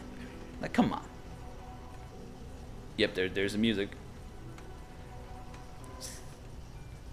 Though we'll say, like, kind of like approaching like red lighting ahead of me, like, I don't know, just looks super sick. So yeah, also one thing, so I think this game may be the first Splinter Cell game on PC which doesn't have broken shadows. Because I don't know, the fixes I applied were not for the shadows. They were only for like my thermal goggles and the widescreen support. And to be fair, you don't even really need the widescreen support. It's just more if you want to go for a resolution above like 1660 by 1050. I don't know. To be fair, my laptop's resolution is like weird as hell. So here we're going to wait out an enemy who will be kind of there. So I don't know. So yeah, just kind of wait this guy out. And I do plan on knocking him out. But yeah, my computer's resolution is super weird. Because I don't know, the lowest, which you can go with like a lot of these old, like the highest you can go with a lot of these old ass games is like 16, like 80 by like 1050 or something.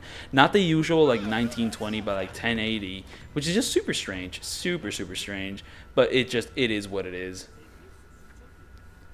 But yeah, like all I got was like the widescreen fix, the thermal goggles fix, and I don't think I got any other fixes because I didn't really see any shadow fixes per se, at least not to my knowledge. And all the shadows here look pretty nice, I guess. So I don't know if there is a shadow fix, let me know. But like, I don't know, from what I saw, didn't seem to be much of an issue, which I'm glad I didn't have to like meddle around with that. No experimental fixes here, like in Pandora Tomorrow or the emulate GF of like Splinter Cell.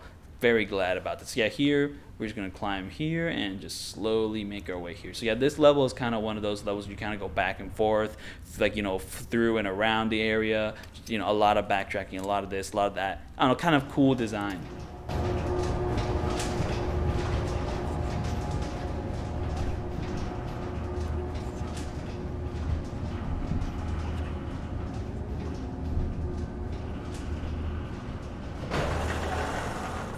So yeah, whenever like an elevator ride is happening, I like to position Sam where he's just facing straight at the camera with his goggles down. It's just really nice cinematic look to it.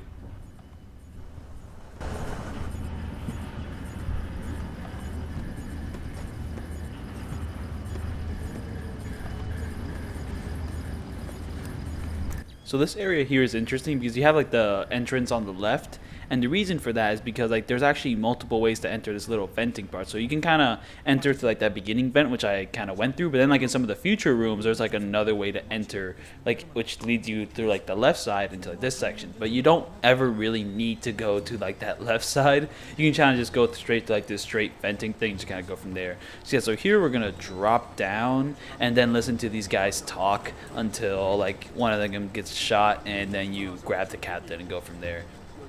So yeah, I don't know. While watching V339's videos, I also like looked around and watched some other videos, like on some other Splinter Cell ghosting stuff, and I found some comments. And I don't know, one of these comments, like I forgot exactly which video this comment was on exactly, but the comment was something like, "Why doesn't your video have more views than the shitty commentary versions?" Which try talk loudly over the game. Like, what's the point of seeing the video if we can't see the game? And I was kind of like, damn, that's me, man. Oh my goodness, But at the very least, I also upload like no commentary versions because, well, they don't really get much views, but like I think it's necessary to like upload them because like I don't know, some of these games just have such great soundscapes. Like I mean, sometimes you just want to see footage of the game while also listening to like that game's like sound design. You know, like the mix of the music, like the sound effects, and just kind of the entire vibe of it all. Like sometimes you just want to see that. That's like the cool thing about it. Like with Yakuza, sometimes like, the music would sync up like perfectly with like the action. I don't know, something like No More Heroes, like kind of the same deal. Like I don't know, the music is fantastic, and like the sound effects, and, you know, the crunchiness of it, just like super beautiful. And like I don't know, and like with Splinter Cell here, like once again, Chaos Theory's soundtrack just just like you just want to hear like that specifically. You don't want like the game to be like slightly muted with like me talking over it. So I think at the very I'm tripping over my words, but I had at the very least offered the option of like the no commentary. To be fair, I also kind of do it for myself because sometimes I want to like look back at some of like my footage, just kind of see some sick gameplay, and sometimes I don't want to hear myself talk, so I just look at the no commentary versions to kind of have that. So yeah, I think it's important to have pretty much both versions, even though the commentary version is pretty much what gets the views and it's what people want. It's like my content. I don't know. I mean, I started off with only doing commentary, like with my Yakuza 2 and Yakuza 3 videos. I did not upload the no commentary versions because I was kind of like, man, what's the point of the no commentary? Wouldn't that be a little boring? Because I don't know, before I made these no damage videos, I made more elaborate like story summary videos, you know, review videos. Like I didn't really make these no damage videos. I made like more like highly edited, like, you know, highly scripted videos. I mean, a little amateurish, but still, like, I mean, something which takes like a lot more time and dedication when it comes to editing than like I don't know, these no damage videos. Like, these no damage videos have a bit of dedication on their own, but like the commentaries I add to them are pretty much like on the fly. At most, I'll have an outline, but with a video this long, I already ran out of all my talking points on the outline. But still, like I don't know, these videos take a little less effort than like something like my Kiwami rant or like the story summary series on like Yakuza 0. But since I started off doing those videos, I was kind of like, man, I can't just upload a no commentary version of it. Like, I mean, there's no effort in that. I might as well add a commentary. And so, like, I was inspired to do these commentary videos because of this Yakuza 3 no damage video I saw, which did have commentary. I don't know, the YouTube is the Sir from 17. I don't know if I'm pronouncing that correctly, but I don't know, just look up like Yakuza 3 no damage commentary, and he'll be like the second video that pops up. He has this really cool thumbnail with like the Yakuza 3 like Japanese cover of Kiryu, kind of like the black and white with him like smoking, looking off into the distance. Like I don't know, that cover was like so amazing. I have like, but they just completely botched it with like the US release. Like, man, come on. But yeah, like I don't know, that guy's video like was like super inspiring for me because I don't know, I was kind of like, because like, it was just so cool, like seeing him play Yakuza, but also commentate on his strategies. You know, like how the game works, how the game relates to like others in its genre. Just like, oh, it's just super interesting, super fun. And he's only really made videos like that for like Yakuza 3 and Ishin. And to be fair, I haven't really completely looked at his channel. I don't know if he has any other videos like that. Like the closest I found is like these very limited videos on like Fist of the North Star Lost Bears. Anyways, there I'm going to pretty much disable the camera. I'm going to slowly make my way here. I'm going to knock the guy out here. So, oh yeah, this mission. So before I talk about Sir from 17, I got to talk about this mission because like the enemy AI patterns, every time like you like reload a save, they can change because sometimes that dude will be standing there. Sometimes he'll be standing closer to the nuke. And here's another like side objective we have to do. We have to dismantle like all the nukes. So yeah, I just knocked that guy out. I dismantled the nuke and then I start running over here. And another thing which you could change is that this guy will either start like walking. Okay, so I'm going to wait for like this guy off in the distance to either wait, what am I doing? What am I doing with that wall there? I think I was like testing out like speed modulation, but the guard which like starts walking towards here and then stands still for a bit, he could either walk to the right or walk to the left. So I always wanted him to walk to the left because I could catch up to him faster. And like when he started walking to the right, I thought I couldn't catch up with him. However, I found that if I'm quick on my feet, I could catch up to him. So yeah, he starts going to the right, and if I just keep a consistent pace, I'm gonna be able to grab him before he turns around. And look at this, just the setting sun, beautiful. I'm gonna grab him. I'm gonna go for a nice picturesque scene. Oh my goodness, look at that. We're gonna knock him out in front of this Dawn here, like the Dawn. So Kiwami 2 wishes it could have this. But yeah, I don't know, Search from 17, like his video on Yakuza 3 was just super cool. Same thing with his video on Yakuza Ishin, but like I don't know, the only other videos where like he has commentary on the Yakuza series is like the Fist of the North Star Lost Paradise like videos, but like those videos are like really short, like I don't know, like minute, 2-minute videos where he explains the strategies for like the Coliseum boss fights, but he hasn't really made a big video on it. But like I don't know, he pretty much inspired me to pretty much take that and kind of do it on my own, because I was kind of like, no one has really made any no damage videos on Yakuza 2 To be fair, I might be repeating myself. I might have like gone over this in a previous video, but I don't know.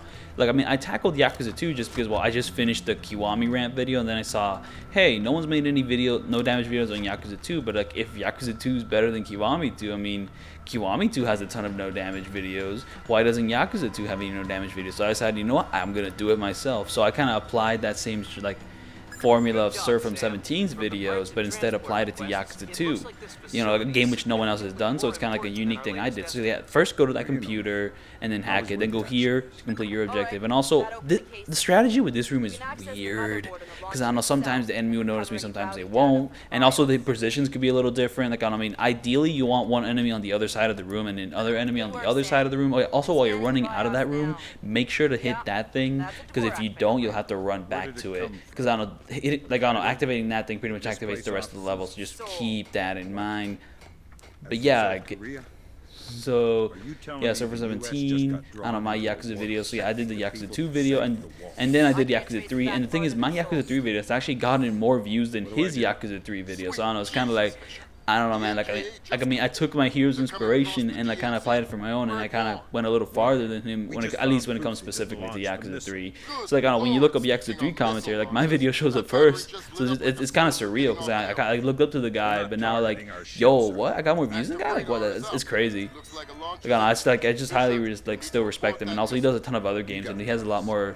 He has a bit more of a developed channel, so it's just like, I don't know, pretty good content for like what I've seen. Definitely recommend watching his stuff. So yeah, here, like, we're gonna wait this guy out, and then once we wait this guy out, I'm gonna knock him out.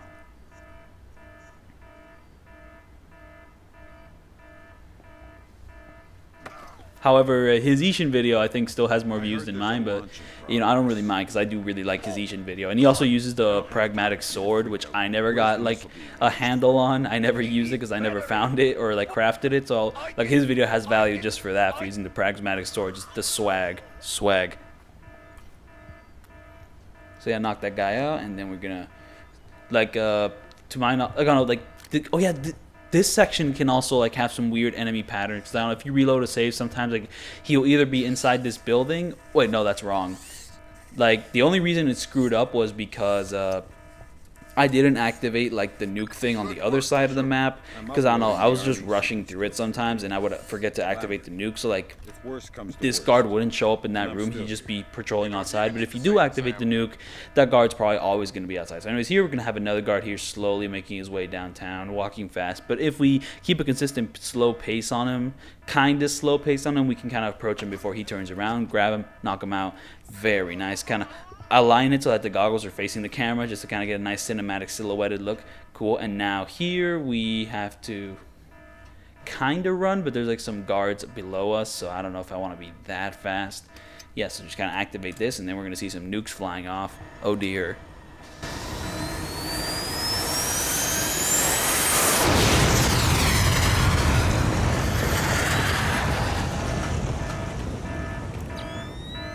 Black hell! You're too late.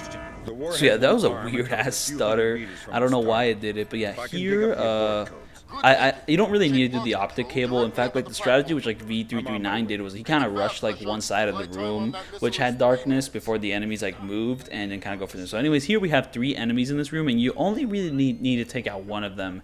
And to be fair, you could ghost it and take out no one, but I'm not that hardcore. So like, I mean, if you want to be safe, all you have to do is really take out one of them, because only one of these enemies, it will be constantly moving around. Like, the other 2 will just be stationed over there, like looking at the nuke and all that. They will never move unless they go into like an alert state or whatever, which if you're trying to be sneaky, you do not want the alert state. But yeah, here I'm just kind of waiting for this guy to get into a position where I can just grab him, knock him out, and then get the information I need, and then hurry on with my objective so that the world doesn't blow up and all, or the nuke doesn't go off, because you do not want that nuke to go off.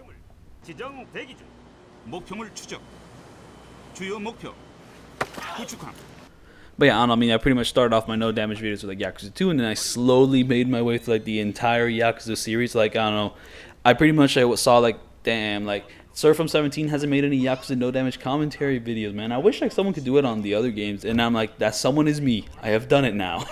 Over the course of like over a year, I did it. So it's like, now I'm that guy. I pretty much filled in that hole somewhat. And to be fair, that's not my only inspirations. I know Dante Devil 12 made some sick like Yakuza 0, Kiwami 2 no damage videos. Like, I mean, no commentary, but like you know, his stuff was short, sweet, and always like super skillful and cool, and just kind of pretty much showed me that Yakuza can actually be played in a like cool, like no damagey way, and that pretty much inspired me to do that. I mean, now that guy is a huge inspiration, but now that like I mean, I could still do some more Yakuza videos, especially with the long battle stuff. But yeah, I don't. But like I don't know, right now I'm kind of want to play new games. So yeah, I don't know. Once you pretty much get your information there, you stop the nuke. You have to run over to like the control room over here, the one which like I knocked an enemy out in, and then go to this. Not go on the computer on the right. You actually go to the computer on the left, which is now like activated, and you can use it now. There's no reason to go to the computer on the right here. Just go to the one on the left, and then we have stopped World War III. That's it? Almost, but there are still some complications up ahead. But yeah, I don't know, I'm just moving on to new games. I mean, I did No More Heroes because like the Switch port came out, and I did kind of want to replay that game because it's been a while. And I'm like, hey, why not No Damage to boss fights? I mean, that game is so focused on its boss fights that, you know, might as well. I mean, I'm a pretty good fit, and now I have done all the boss fights in all the games. So except for maybe for like White Sheep Man or whatever, like those mini boss fights, but those guys can be a little annoying to like trigger encounters. So like whatever. So yeah, we're just gonna end the mission here. And now I'm doing Splinter Cell just because I wanted to play a new game. And then like I played the first game with zero intentions on doing a no damage thing, but then like someone told me, hey yo, do it, and then another person said, hey yo, do it. And then like I saw some videos of like someone no damaging, and I'm like, you know what, I might as well dip my toes into it, and I did. Though to be fair, like these Splinter Cell videos, like I mean, they're not as popular as my Yakuza stuff because to be fair, I haven't made as many videos on the Splinter Cell that I did with Yakuza, and also because these no damage like Splinter Cell videos are like way more popular than like Yakuza no damage videos. Like I mean, no one has no damage like the Kuruhyo games, but people have made ghost runs for Chaos Theory, multiple people. So I'm not exactly unique in that regard. So that's like one reason why I guess these videos wouldn't be as popular. But yeah, here, just kind of running through this area, we're going to head up to a wall and also wait for enemies to come out. And also another reason why these videos may not be that popular is because I'm kind of copying someone else's strategy and like slightly altering it here and there. Maybe sometimes doing it better, sometimes doing it worse. Like I don't know. I'd say like my first Splinter Cell video is like pretty much just carcinogen strategies, but worse. Because I was like slower, I was less efficient. And the Pandora Tomorrow video was, I don't know, pretty neat. I don't know, I mean, because I wasn't ghosting, I was able to knock people out and kind of do some things faster, some things slower, I don't know. But not exactly as like clean as Center Strain 01's like take on the game. And now here for this Chaos Theory video, I'm pretty happy with it. Like I kind of got like almost kind of the same time, sometimes faster times, and I'm just kind of cool with it. So yeah, once like that guy comes out, just drag him to this corner, interrogate him. And oh yeah, one funny thing is that V339's like thing is that he actually lets the entire interrogation play out naturally instead of rushing through it like I am. However, when he lets the interrogation play out naturally, the other guard will step out. However, if I rush through it, I'm actually like I'm speeding so fast that the other guard will not come out. So I can just kind of run through this street real quick and like not have to worry about that guard. So that's one advantage of like skipping the conversation. Very cool. I don't know why I stopped there. Alright, it's because I was shutting down the propaganda network thing. That's like one of the side objectives in this level. So that's the first one, and we'll just be doing a lot more as we go through here. So yeah, this 8th level, I gotta say, it's a lot more similar to like some of the previous Splinter Cell levels, where it's kind of like a straight gauntlet of like stealth challenges, and also it's a little bit more action-y, like not as bad as like some of the previous games, but like still like there's shooting. It's kind of like an active war zone, kind of like something like Metal Gear Solid 4's like opening chapters or whatnot, like kind of, you know, active war zone type situation. Though we haven't really reached that section yet. Like that stuff can be a little annoying. But yeah, here it's just kind of more of a straight line of stealth challenges, like a little more linear. So I mean, like this design isn't exactly bad, though it isn't as interesting as like, you know, some of the previous levels with the more non-linear objectives and kind of ways to go around it. Because I know Chaos Theory, like for the most, yeah, here I'm just gonna take that guy out, and he's inside the truck, and really I don't think anyone else is going to go inside the truck. So once I knock that guy out, I should be good. Oh yeah, this section in particular was super annoying because like you have like 3 enemies. You have this guy in the truck, you have, I don't know, some guy walking around, and then you have like one guard which is perched up on this like high rooftop place, like overlooking everything, and he can spot you in really weird like timings and positions, and he's stupid annoying to deal with. And when you have to contend with the 2 other guards and then the other guard like looking over you, like, oh my goodness, I do not do not like it. So yeah, I kind of play like a long waiting game just because I was super unsure about my strategy. I'm kind of like winging it, and it's just like, oh my goodness, man, it's like, stop it.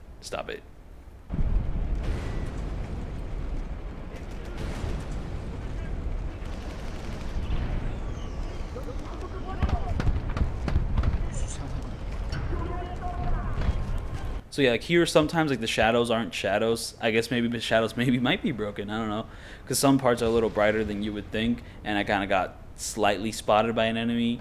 And to be fair, I don't even know what's going on now. I think like one enemy might be approaching me, might not be approaching me. It might just be like the guy overlooking everything.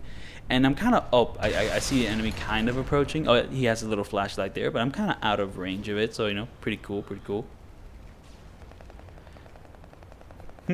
Alright, so I guess like I'm gonna take this guy out. Alright, nice. So now all we have is this guy overlooking everything, and we're just gonna wait for him to turn around. However, he takes so long to turn around. Like, I don't know what fixated him so hard, but like, oh my goodness. Like, the strategy is just to run towards like the fire, because there's the ladder you have to climb there. But this guy, he just keeps staring. And I guess my recording is darker than my original footage, so it's a little hard to make out. But I guess, okay, at that point he turned around, and now I get to run through here. I don't want to risk it, because I don't know, he might like see you if he doesn't turn around. Just do not want to risk it. So here, I guess I'm shutting off another propaganda broadcast, so, you know, very cool. Then I'm gonna enter event, and now we activated night vision, so you can actually see the game. So yeah, not as dark as Pandora Tomorrow, but still, I guess there are some dark parts where I was playing the original footage and it wasn't as dark, but here it is that dark. So yeah, let's go.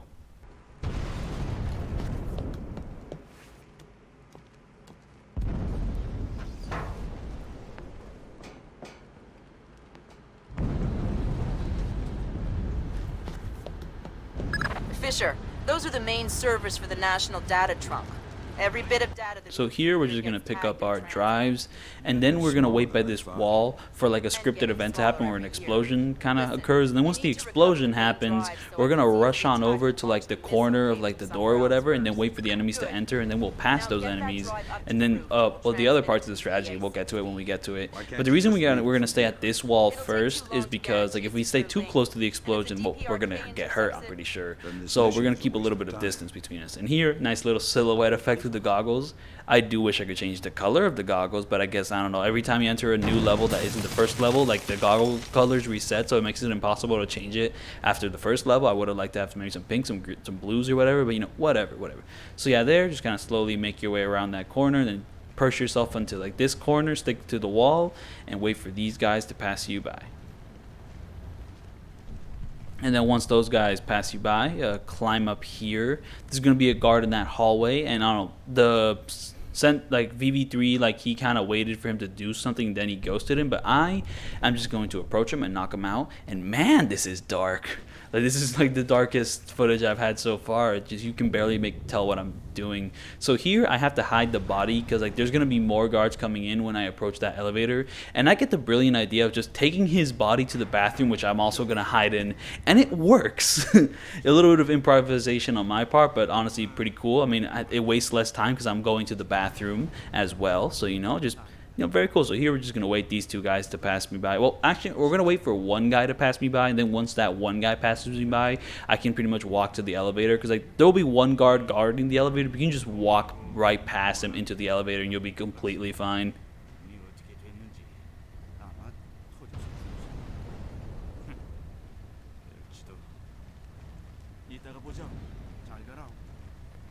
So yeah, because this game takes place in like multiple countries, they are not speaking Korean. At the very least, that is Korean, right? I mean, we're in Seoul, we're in South Korea, so I'm pretty sure these guards are speaking Korean.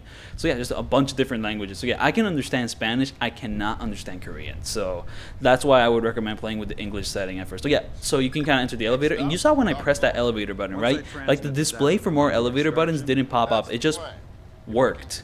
So that's like the kind of inconsistent thing I was mentioning before. So this is where it paid off. There we go. So here you're gonna see a cutscene.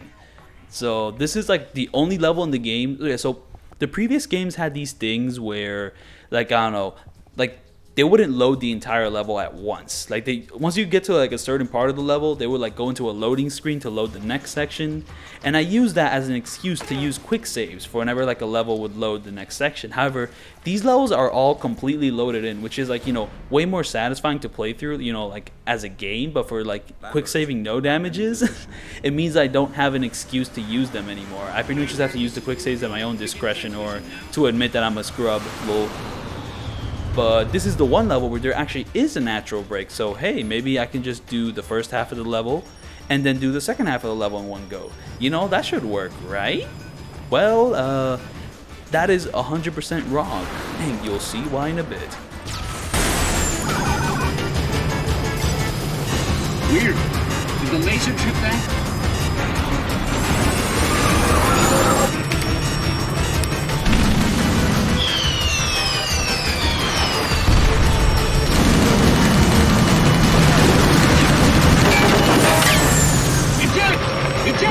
We gotta dump this data!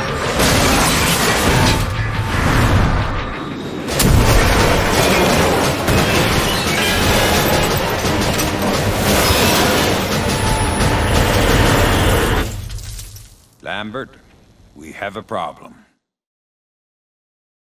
Fisher, the plane went down before they could purge So the here we're data. gonna kind of go off there, and then we're gonna hide under here, and this part is stupid annoying. Sometimes the enemy will see me, sometimes they won't. If I go too fast, like the red thing will see me. I have no idea what controls it, so here we're gonna hack that thing from here. It's gonna be our next side objective for like the second half of the level. And from there, go on this railing thing, we're gonna climb this fence. Now this next part isn't gonna be too bad, a little bit more consistent than the other parts, but the one thing is that enemy like detection in like this section of the level, when we start getting into the more war zone stuff, can be like hypersensitive. So it's just like sometimes you'll get shot immediately, you don't know how. It's like, oh my goodness. But yeah, this section is a little bit more straightforward, nice little stealth challenge, nothing too bad. But that drone, man, that drone is annoying. I wish it was like a Metal Gear Solid 2 drone, which I can just shoot out and have no consequences for it, really, at least for the most part. But here, your only real option against this drone is to disable it, and that is only a temporary solution. And also, disabling sometimes like screws up enemy patterns. But anyways, for this section in particular, if you kind of go through it pretty fast, then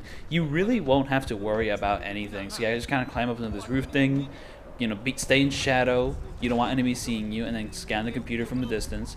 Very nice. So yeah, if you just do this section kind of quickly, it kind of do the same thing which I'm doing, and then the kind of sonar disc, the radar, whatever that thing is called, you don't have to worry about it. So yeah, wait for this guard to kind of go to the door and then start slowly approaching him. Like, you really shouldn't be caught by any other enemies if you just follow the same path as I'm doing. Then, you know, once he opens the door, grab him and just kind of walk in. To be fair, you don't really need to grab him. You could ghost like past him pretty easily, but I just want to grab him just because like it'd be cool to grab a guard the second he opens the door. It's kind of like the same thing I did in my Pandora Tomorrow video on the final level of that game. So, you know, just kind of very nice, do that. And then from there we can kind of move on, and we'll be pretty safe. There's gonna be a little bit of a platforming challenge this time. And oh yeah, I mentioned in my Pandora Tomorrow video that like they kind of nerfed the platforming from Splinter Cell, and in this game the platforming is also nerfed from Pandora Tomorrow, but it really is not a big issue. And also the platforming was always kind of janky or whatever. So yeah, once you get to like this bathhouse part, I'm gonna disable the turret and then run towards here, because I mean there is a way to like do it without disabling the turret immediately, but like it's tricky, it's a little inconsistent. I'm not gonna mess with it. I do not want to be caught, so I'm just gonna disable that turret, hack that computer, and then once the enemy comes out, I'm gonna walk past them and just kind of hope for the best. Like, man, these floating things are just so annoying. Just cannot stand them, man. But yeah, there we go. We can kind of ghost past that guy. And oh yeah, this next section is gonna be the more platforming thing. But yeah, I don't know. I mean, I don't want to go super in depth about the platforming because it's like something I explained in like my Pandora Tomorrow video. And to fully understand what I mean for my Pandora Tomorrow video, you would have to watch my Splinter Cell video. So like these videos kind of have a nice little continuity between them. You know, you watch the first Splinter, there's like this nice evolution to like my understanding of the Splinter Cell series as I play more and more of these games. And I think that's like kind of the value with some of the commentary. It's just like seeing the evolution, and also like even the no commentary version is a little bit of evolution, like my play style, like the way I'm able to memorize things, and just kind of, you know, very cool, very nice. And also the just the differences between the games. But to be fair, these like first three games are pretty consistent with each other and kind of like natural evolutions, though future games would kind of go for more drastic, like, you know, overturns of like gameplay mechanics and like series stuff. But you know, we'll get there when we get there. But But yeah, here just kind of a little bit of platforming. Then once you get to this section, wait for these guards to like kind of stop talking and then kind of go down. And you won't really have to knock out any of these guys. At least I remember not knocking out any of these guys, because you can hack the computer from across the room. Just kind of, come on, I'm trying to find it, it's hard. And then once you find it, boom, you can hack the computer and then get what you need and then go through a vent to pretty much enter the next section of the level. Hell on Earth, but yeah, you'll see what I mean when we get there. Just switch them all off now. Ha, no. But we can pass it up the chain and inside of a few months find ways to disable them. Well, that's not much help to me then, is it?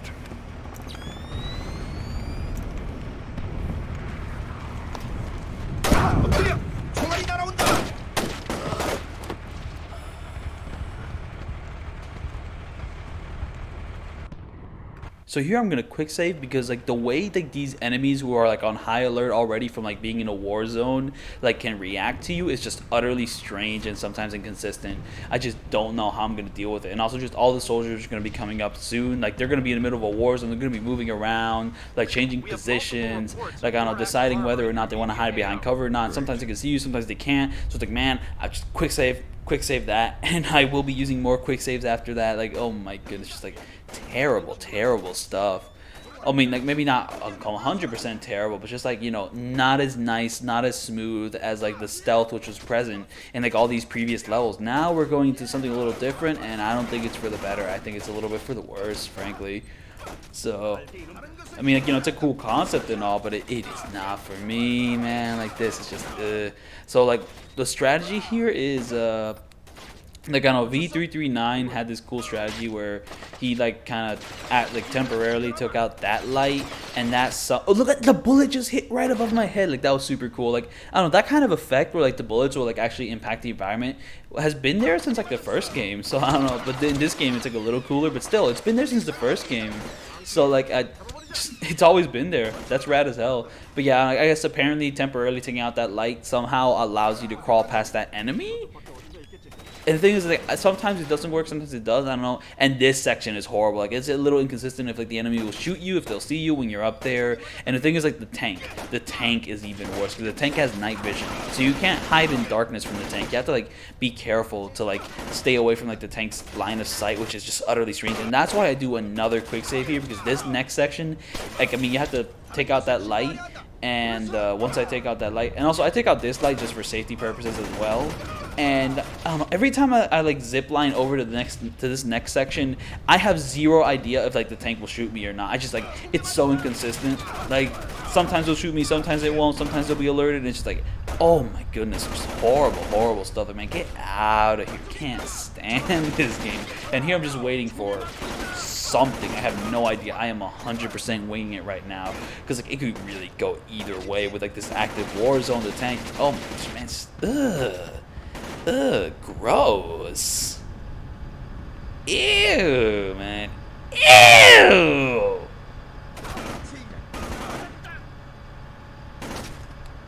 Yeah, but before we make our way down here, we're going to deactivate that light to kind of give us a little bit of darkness.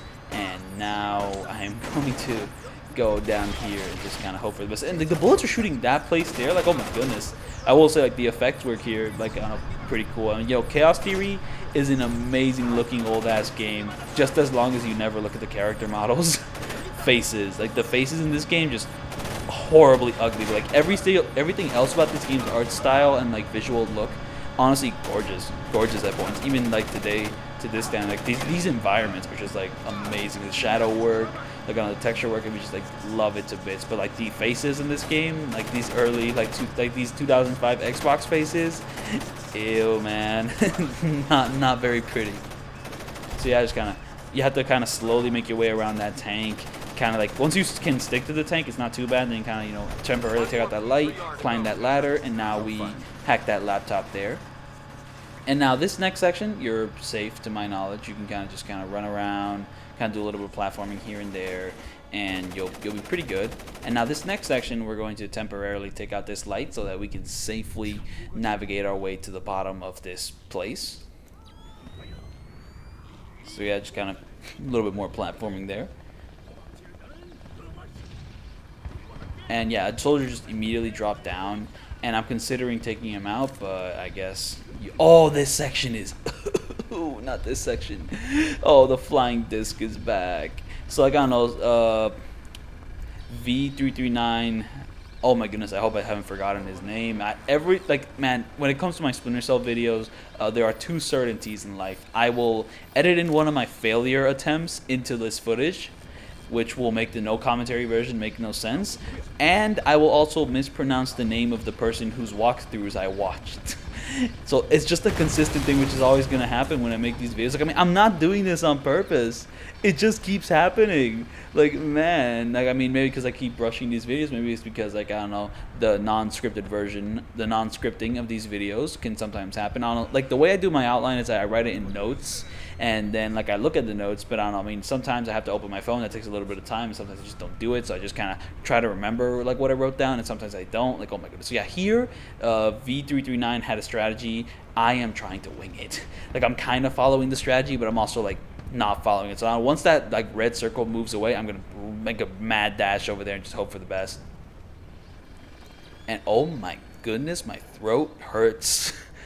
Like, it is burning up, man. Like, I was talking for this long. Like, oh my goodness. I had a party today. And, like, I don't know, had a ton of fun there. But, like, man, oh my goodness. So, yeah, here we're going to reach a pretty cool section of the game. I don't know, something kind of similar to, like, the Dahlia, like, moral choice from, like, Splinter Cell Pandora Tomorrow. But, like, this time it's, like, a little more heroic. So, yeah, here we're going to get, like, the last, like, side objective of, like, the map. And then from there we're going to move on to a pretty cool bonus objective.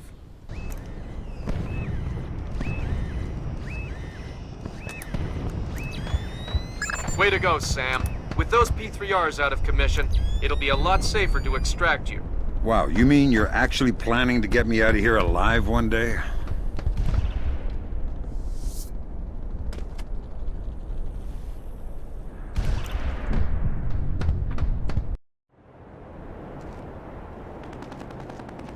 The plane is too badly damaged to recover the data.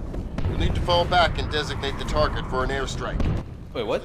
Oh yeah, quick save before then. So let me talk about what's happening right now.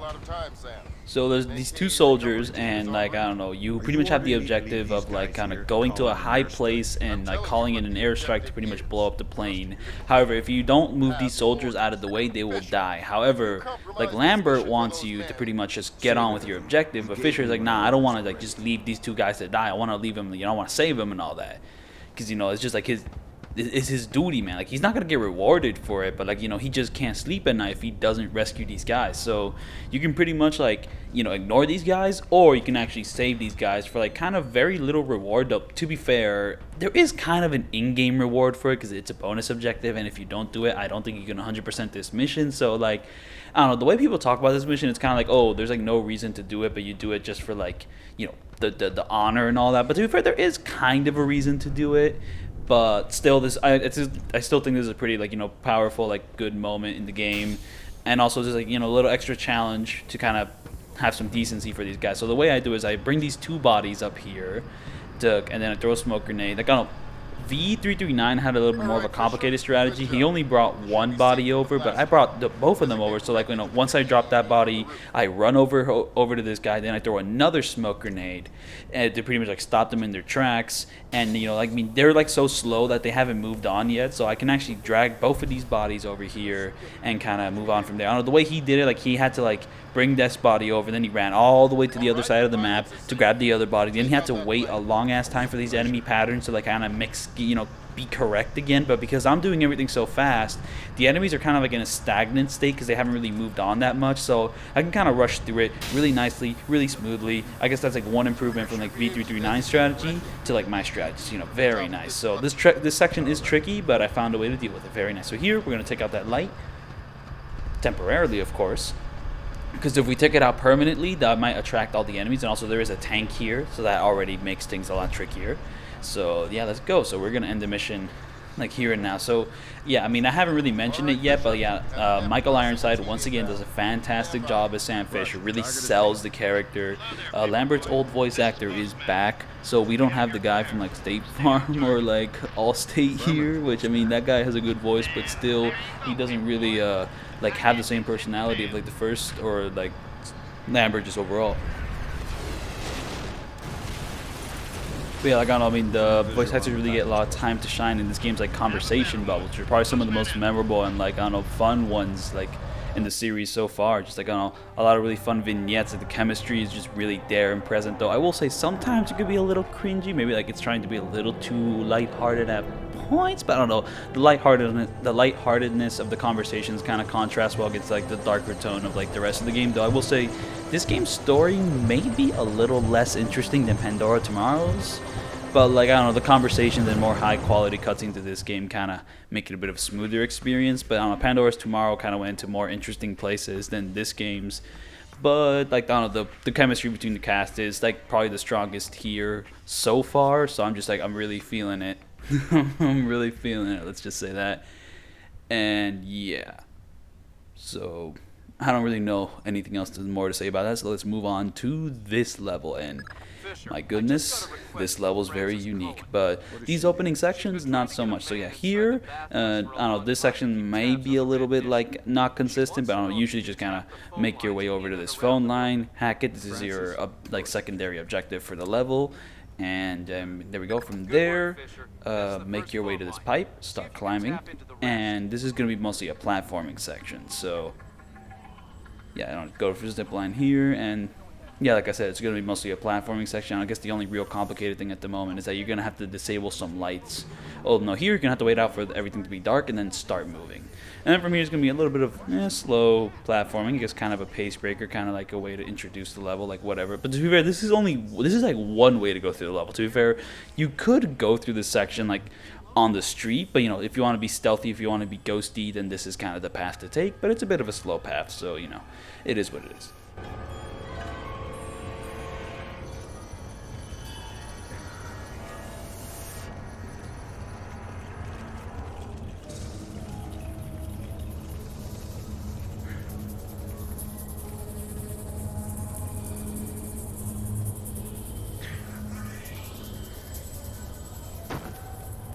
So yeah, once you drop down here, why am I? Oh, I'm equipping that for like future runs.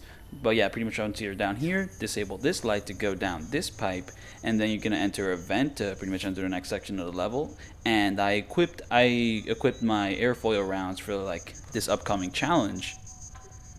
Oh yeah, another thing about this game is that I learned how to like quickly change between weapons by pressing the control key. And I'm pretty sure this is probably an element of the previous games. It's just that I never used it, but now I am using it. So yeah, here you could ghost this guy, but I'm not going to. I'm just gonna run up to him and slap him in the face. So yeah, just gonna not that slowly, make it boom, pop, knock him out. I mean, you could walk past him, but you know, I'm just not going to. Just gonna quickly go through here. And now this next part, there is a way to ghost him with like turning off the fan, distracting him for a little bit and walking past him, but I'm just not gonna deal with that. Dude sitting in a chair, you're gonna get airfoiled. Let's go, boom. And I'm using my airfoil rounds now because I'll use the sticky shockers later. I'm saving them for the finale of like this mission because the sticky shockers are much better than the airfoil rounds. They're more consistent, they knock the enemy out quicker, and they're a little bit more quieter, and I'm going to need all the advantages I can take when it comes to this level because this level can be hell. It can quickly turn into hell. So anyways, here, I'm going to wait for this enemy here who's going to, like the guy kind of in the middle. I'm using my thermal vision here to kind of look at him. Yeah, in this game you have the option to stealthily open doors, and that's what I did, and now I'm just kind of waiting here because it kind of zooms the camera into the door, and since I'm using thermal vision, I'm seeing that. So once he immediately turns to the left, open the door. Yes, open the door, and then just, you know, stay very close to these walls here, like to the left. I mean, sometimes it doesn't work, but for the most part, it should work. And then here, we're just gonna make our way to the door, and then we're gonna make our way to the vent, and just like, you know, very smooth, very nice. Thank you, V339, for this amazing strategy. Though I struggled immensely with this level, like. I don't know, the first time I played this level, I had an attempt which took 8 quick saves. But then I was kind of like, that's ridiculous. So I instead lowered it to like 4 quick saves instead for like very particular moments in this level. You'll see the first time I use a quick save is after I do this hacking here, because in this level, this is when hacking gets difficult. Like, okay, like take a look at this. Like, okay, you only have one option to pretty much like, and I missed it, and I messed it up. So you pretty much have to like, guess like what is the correct combination without really able to, you know, actually hack it. And then the worst part about it is that you have so little time to do it too. So after I do that, I quick save because it's gonna be super hard to get that. Like, I mean, it's not consistent, so like it's kind of luck if you can do it or not. Like, I mean, there is some skill involved, but like that skill can, like, you know, be easier or harder depending on what combination you got. So yeah, here, once the guy starts walking, I'm gonna grab him. Sometimes the guy outside sees me, but for the most part he doesn't. And, you know, I'm gonna start interrogating this guy, but this guy doesn't really have anything useful to say, so I'm just doing it for like the flavor text, let's say that, and also to drag him to this, to have something like happening while I'm dragging over to this dark room. And once I drag him to the dark room, fast forward, knock him out. Very nice. And now I'm gonna make my way up the stairs. And also, if the guy outside like notices me, is kind of random. I just don't know if he does or if he doesn't. It just kind of happens. But thankfully, he did not notice me this time. And to be fair, it doesn't really change much of anything, because like, I'll pretty much be making my way through the section of level so fast that like whatever he's investigating, he's never gonna get to me. So here I'm gonna make my way to this corner. I'm gonna stick myself against the wall for complete darkness as this enemy approaches me. So there is a way to ghost this guy, but it's a little annoying. It's a little unwieldy, and also he'll become an issue later on if you don't take him out. So I'm just gonna take him out right now, and it's super easy. Just kind of, you know, step out of cover, knock him out, boom. And yeah, just very nice. Now, another person who's here, he's a civilian, and he's like in the room right next to me. He's sleeping, and the way we handle him, well, you'll have to see what I mean. So yeah, the keypad is also kind of difficult to hack, but it's not as difficult as the computer. Like, that computer is like ridiculously hard. So here I kind of have to like guess and kind of like, you know, manage which combination is correct, and I got it correct. Sometimes I got it wrong, but it's like, for the most part, it's not too bad. But it's like we actually have to be good at the game now, at the hacking game. You can't just like breeze through it like you could in the earlier levels. Now it means business. So here we're gonna go into the vent.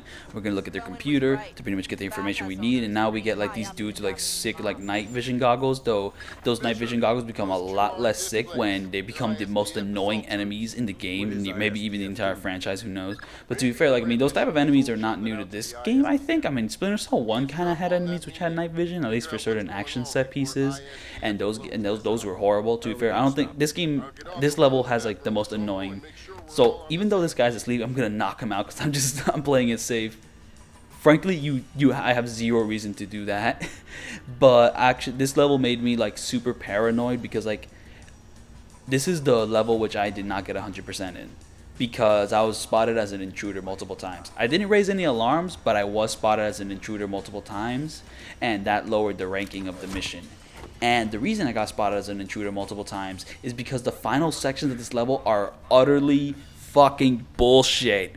Like, we'll get there when we get there, but like, it made me paranoid that I got caught in a bunch of earlier sections, but that is not the case at all. It's just that the final, like, more action-y based parts of this game are horrible for like 100% runs. It's literally luck. Like, all practically literally luck if you get spotted or not. And also there's just some annoying decisions where you have to take certain like dumbass choices to not get spotted, which I do not agree with, and we'll get there when we get there. But yeah, I don't know, pretty much like once you get past the sleeping guy, go out the window, wait for the guy who's like outside, knock him out too, because why not? And now we've pretty much cleared out like this section of the room, and then we're going to move on to this next part, which is going to be a little bit of a waiting game. And also it could be a little random whether some things happen. I'll explain.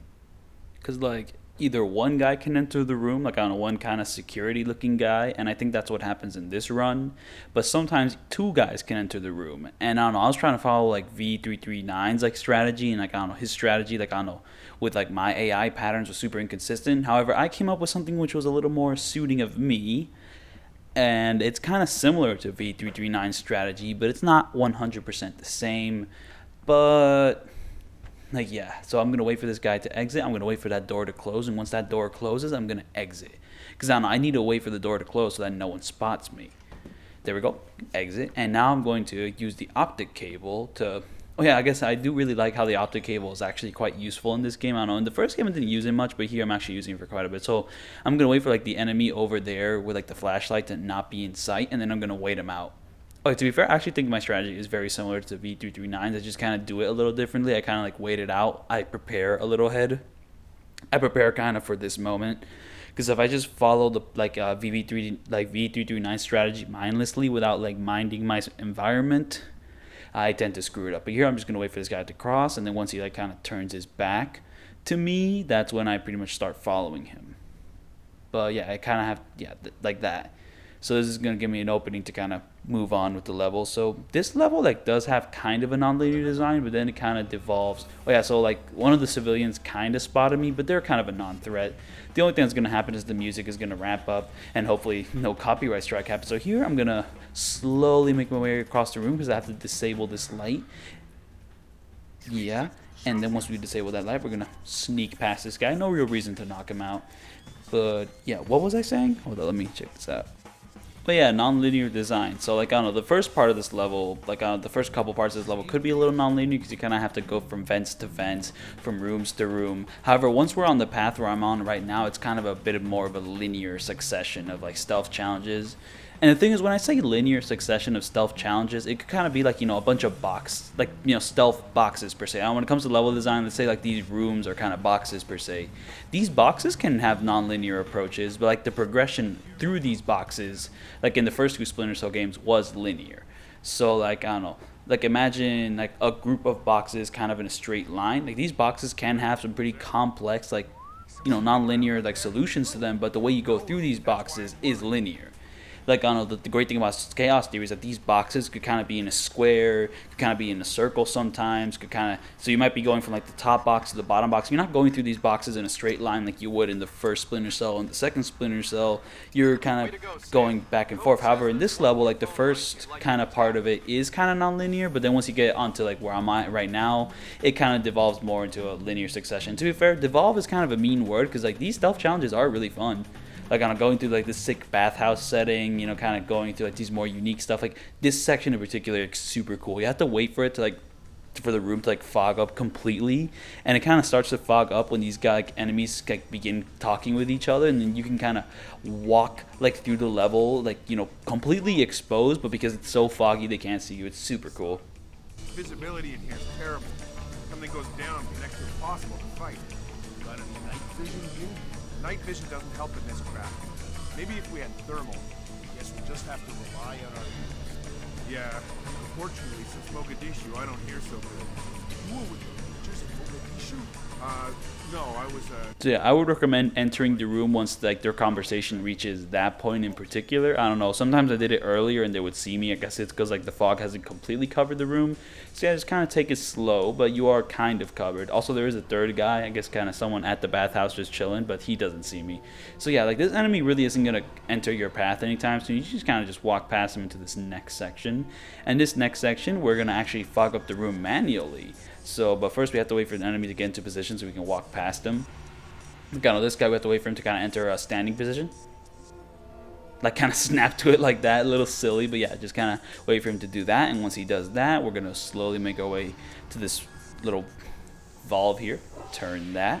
And then we're going to climb up here. And we fall. I fall into the water. I don't know if you have to fall into the water. Maybe it would be better if you like stand to the wall. But I don't know, every time I did, I fell into the water.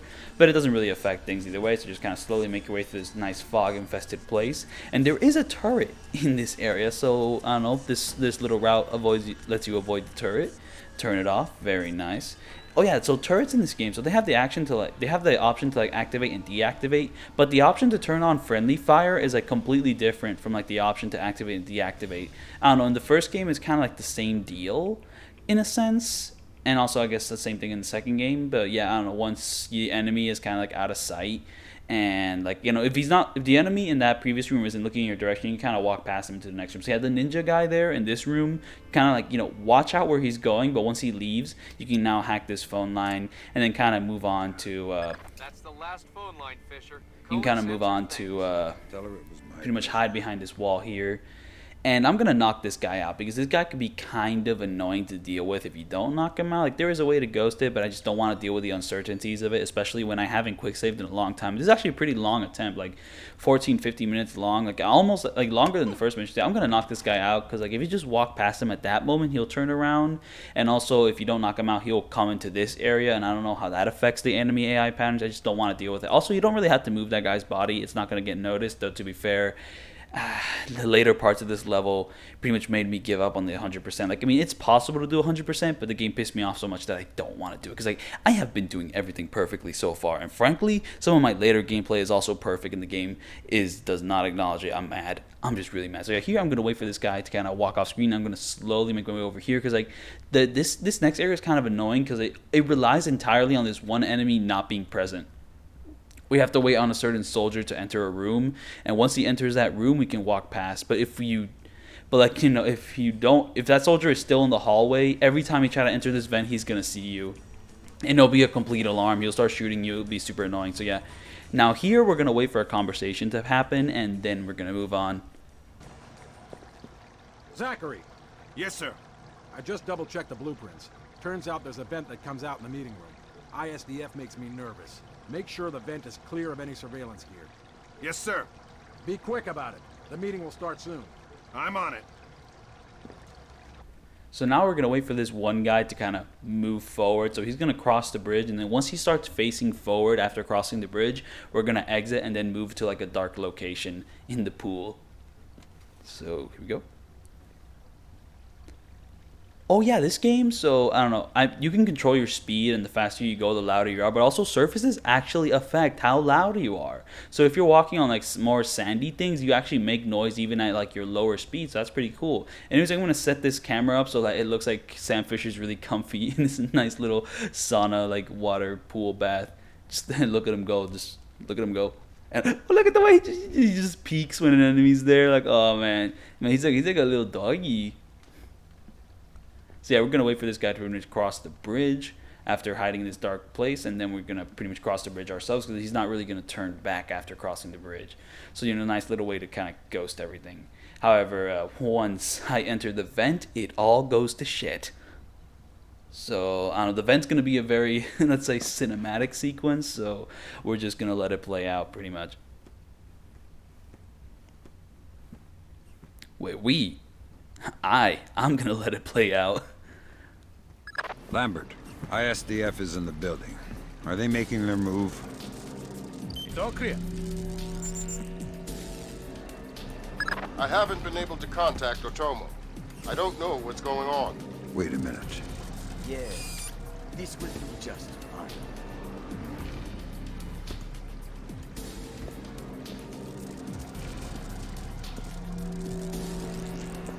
I told you I've taken care of everything. We're secure.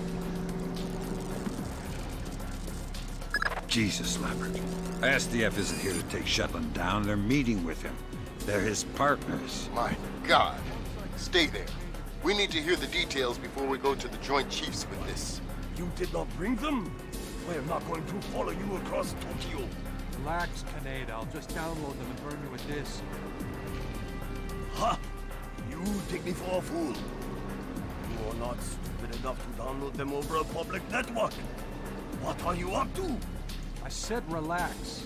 You're right. I'm not that stupid. My men just finished setting up a shadow. Completely secure wireless, discreet from the web. Now sit. You'll have your algorithms in about 4 minutes. Call it! Lambert. Let it go, Fisher. We know the truth. We'll pick up the pieces after the dust settles. Save it, Kaneda. I've seen it before. You're defending your honor to cover up your lies. Should I check the account, or should we start shooting and see who walks out of here? Kaneda! That's so... Oh, no, no, please. We can work this out. We're switching the fallback. Chopper's on its way. Good. Secure this area. No one comes through. Yes, sir. Fisher? Kill Shetland. Okay, so I know. you saw that scene, right? You saw how there's a bit of action going on. You know, people got shot. You're like, okay, so you went through the vent to see that scene, right? Well, if you want to do a 100% run, you are actually supposed to not see any of it. You're supposed to back up from the vent where you're not visible and pretty much just stay in the darkness, like listening to a very muffled version of that entire scene. You want to know why? Because if you actually look at the scene while in the vent, there's a guy with thermal goggles in that room who spots you, and it's counted as being like spotted as an intruder. Like, that is fucking bullshit. Like, are you serious? Like, why? There's no skill involved to that. Like, there's no reason to do that. Like, I mean, why would you force the player to not witness, like, your cool little cinematic scene? Like, what? Like, come on, dude. That is, like, insanely stupid. And these next sections are just horrible. It's practically luck-based whether these enemies see you or not. Because they're already, like, in, like, super aggro mode. So, like, I mean, I thought that if you don't get shot by them, they didn't see you. But no, if they might actually, like, you know, they have these super twitch reactions where, you know, they might see you, they might not see you. And you don't have a fucking clue if you actually got spotted or not. Because there's no, like, real indicators on the music or not. Because the music is already blaring regardless. Like, the enemies don't really say anything special in regards to it. I mean, maybe they do, and the thing they said just is so similar to something else they said. Like, it doesn't make any sense. It's so annoying. But yeah, I don't know, the way I go by it is just kind of, I dodge rolls through those areas, and sometimes, and also it's kind of random if they'll shoot you or not, because sometimes they will, sometimes they won't. It's like, ooh, ah. Now, this next room, I thought would be a little harder than it actually is, but I don't know. It can be. Sometimes you'll like throw the smoke grenade wrong and it just won't work, but now pretty much strategy here is throw the smoke grenade and then just kind of, you know, wait for it to blow up and, you know, make your way towards it slowly. Like, I don't know, when I was struggling with this place, is because I ran through it super fast. You're not really supposed to do that. So here, kind of throw it near this second pillar behind over there to kind of block the viewpoint of like that enemy, and then now you're just gonna slowly walk over here, and once you enter this next room, I say stick to the left side because it is darker and it kind of hides you better. Though to be fair, these guys are kind of wearing night vision goggles, so that doesn't really matter, but still, just I do it out of habit. And now here I'm gonna disarm this mine. Oh, yeah, the mine minigame is different here. I don't know. In the previous games, when you like held the option to stop the mine, like time stopped. But here, time does not stop. You actually have to like time it well when it hits green. So here I did another quick save because this next section is also horribly hell. And also, I'm not even going to try to do this next section like ghosting legit. I'm just going for no damage here. Thankfully, like being spotted as an intruder does not raise the alarm. But yeah, here climb defense and kind of go quick with it. And now we have to rush to like stop the bombs. Now this next bomb is kind of at the bottom here. And the reason this section is so horrible is because the enemies have night vision goggles. You can't hide behind them. It's very hard to sneak up on them. And like, you know, taking them out is just super stupid. Like, I don't know, the way like V339 did it for ghosting is that he set up like 5-6 trillion like security cameras all around, and he was able to like individually switch between each of them and causing distractions to like distract the enemy. I'm not gonna remember that, dude. Like, shut up. I want something easier. So here, I actually figured out some ways to kind of catch the enemy off guard with sticky shockers. So kind of wait. There's gonna be an enemy who's gonna like kind of start walking from there, and once they get to that position right there, start moving. So yeah, you're pretty much gonna, he's gonna like stop at like a certain location over there, and then we're gonna sticky shocker him, and then I'm going to run up this building and pretty much hide his body. Because I don't know, if you don't hide his body, then they'll see his body, and then like that'll detract from your score. And to be fair, this is something you would do if you're trying to go for like 100% and you're using this strategy, which to be fair, this strategy isn't even 100% proven because I have not done this strategy within a 100% run, and I'm not going to go back to it because it's stupid annoying. Like, I did everything perfectly. My gameplay is Gucci. It should deserve a Gucci ranking. This game does not give me the Gucci ranking, and I'm mad. I'm really mad. So yeah, here we're going to disarm the bomb here, and this next section is going to be horrible. It's probably the worst part of like this entire like difficulty level thing, of like this kind of gimmicky time bomb thing, because there's going to be two enemies, and one of them you're going to have a very, very short window to like stun him, and then the other guy you also have a short window to stun him without him noticing you. And to be fair, I think the guy actually did notice me, and it counted towards like, you know, being spotted as an intruder, but like I took him out before he could do anything. It's so stupid.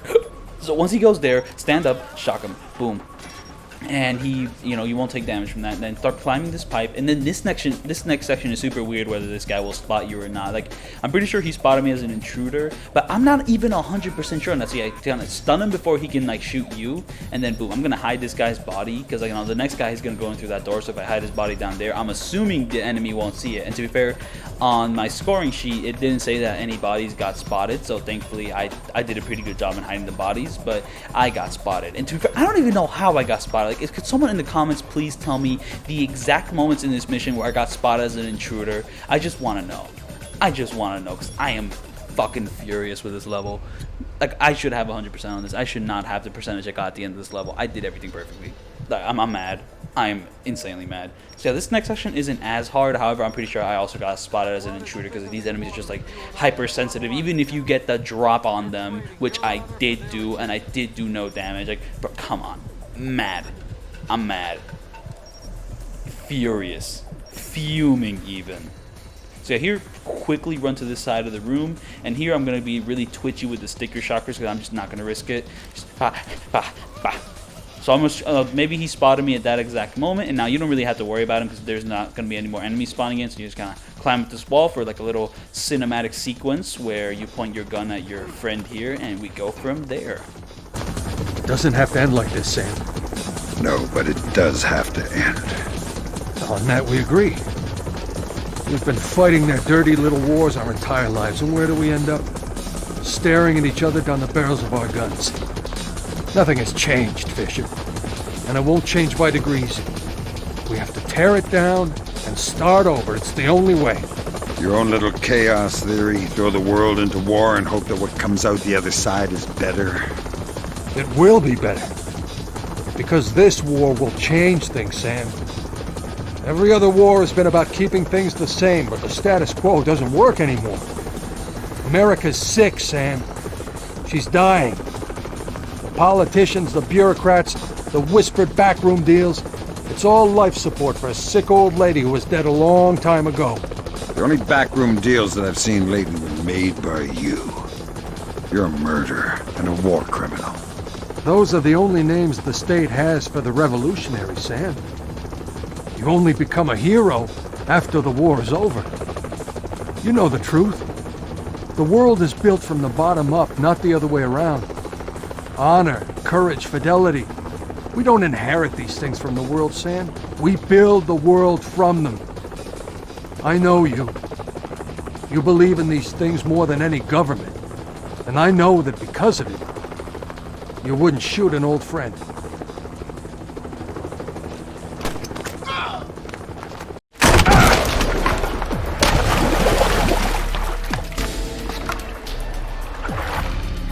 You're right, Doug. I wouldn't shoot an old friend.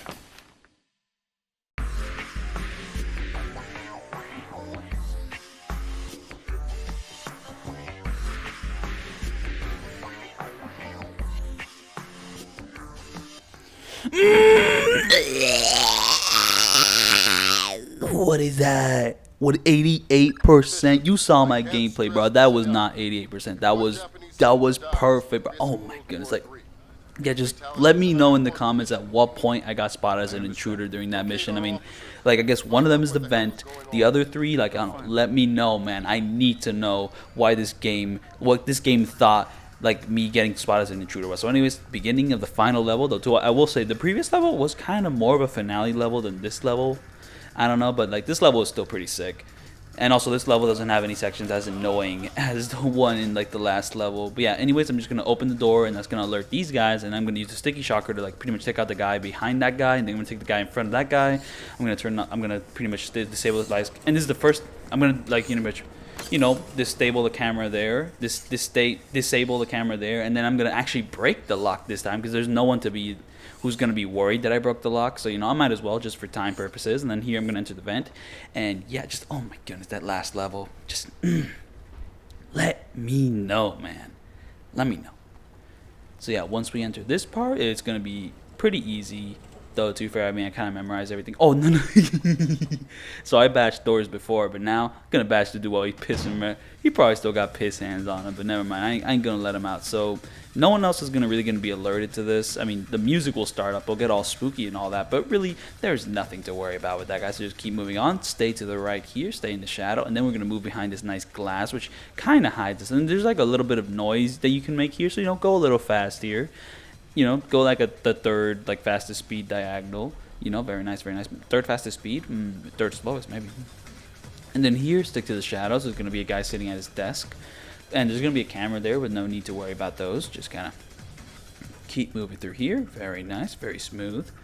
And then now we have another vent to enter. And from here, we're going to move on to another fun thing. Here, I'm going to activate night vision. Just kind of let you see a nice little view of the vent there. Oh, the music's starting up real nice.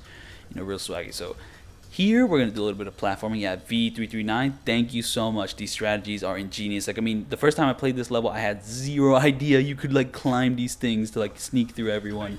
That is so cool. That is so cool. I'm so happy. So, I don't know, one thing to do is, like, stand perfectly still in front of the place and then jump. I don't know, if you jump while moving, it could kind of ruin your like platforming. You might not be able to hook onto the thing as much. Like, this is a very minor thing, but it's something where if you're going through this really fast, it's something to keep in mind. Just kind of stand in front of it still, jump, and then just don't move at all. Just go from there. And now here we go. So from here we can actually go kind of fast because you're so up here. I mean, maybe you can go even faster than what I'm doing now, but I didn't want to like test it. So this is as fast as you can go. The enemies don't get alerted. You know, you keep a nice pace. You're making a little noise, but the enemies don't care since you're so high up. And you just kind of go from there to this vent. Yeah, we always venting here. I will say though, I don't think I'm ever really gonna scream in this video because it's rather late at night, and also because I don't know, I think my best screaming has been done already in the first Splinter Cell video. I don't think I'm gonna top that, and I don't see any reason to top that. So this next section is weird. It's a little like inconsistent for me. Sometimes the enemy spots me, sometimes he doesn't, and it's always been kind of annoying. At least in this attempt, I was able to do like V339's like strategy. At least I believe I did. So yeah, here just kind of wait for these guys to finish their conversation. Okay, fine. We can hold it. We'll be right here. Yes. Oh yeah, also like slowly make your way to like this pillar here to hide behind. Like, I don't know, stay in the grass for a little bit, then slowly move to the shadow, which is like behind the pillar, and then stick your, you know, body to the pillar. And once that guy leaves the room, slowly make your way to the enemies. But before you slowly make your way to the enemies, disable this camera. And then slowly make your way to the enemies. Don't like stand out too much. Kind of keep a distance from these like guys you have to talk to, and then you know, talk to those guys. And then once you talk to these guys, you pretty much keep to the grass, and then slowly make your way to the like right after passing that pillar, because there's going to be a vent we have to go through on this side. And thankfully, if all goes well, no, and the enemies are not going to spot you. You know, very nice, ghosting. So there we go. Boom. Vent. And then here, don't make any sudden movements, because on the left there are enemies waiting. So, you know, take your chance. You know, go to the right here slowly. And, you know, don't like make any too big sudden moves, because if you do, then those enemies might notice you. So yeah, here we're just going through this area, and we're kind of here on top, and we're going to do a little bit of platforming to get back to the bottom. So yeah, just kind of climb on there, hook, drop. Oh, that was a little accident. I actually like completely like got onto like that section of the level, which I didn't want to do. And now here we're gonna get to this part, and this part's kind of funny because I thought it was kind of impossible to avoid these non-lethal guys, but there are ways to avoid it. It's just that it's kind of funny and dumb. Also, like the next couple of strategies, I kind of deviate from V339 because I was having trouble like with ghosting these guys, so I instead decided to knock them all out. However, I was kind of winging it as I went along, and it worked. But here, what we want to do is pretty much just kind of stay in this dark section of the escalator until one of these until like these enemies finish their conversation. Like, they're gonna split up. One of them is gonna start moving up here, and I'm gonna knock him out. Oh, I hope this music isn't the type to get copyright claimed. Would be sad.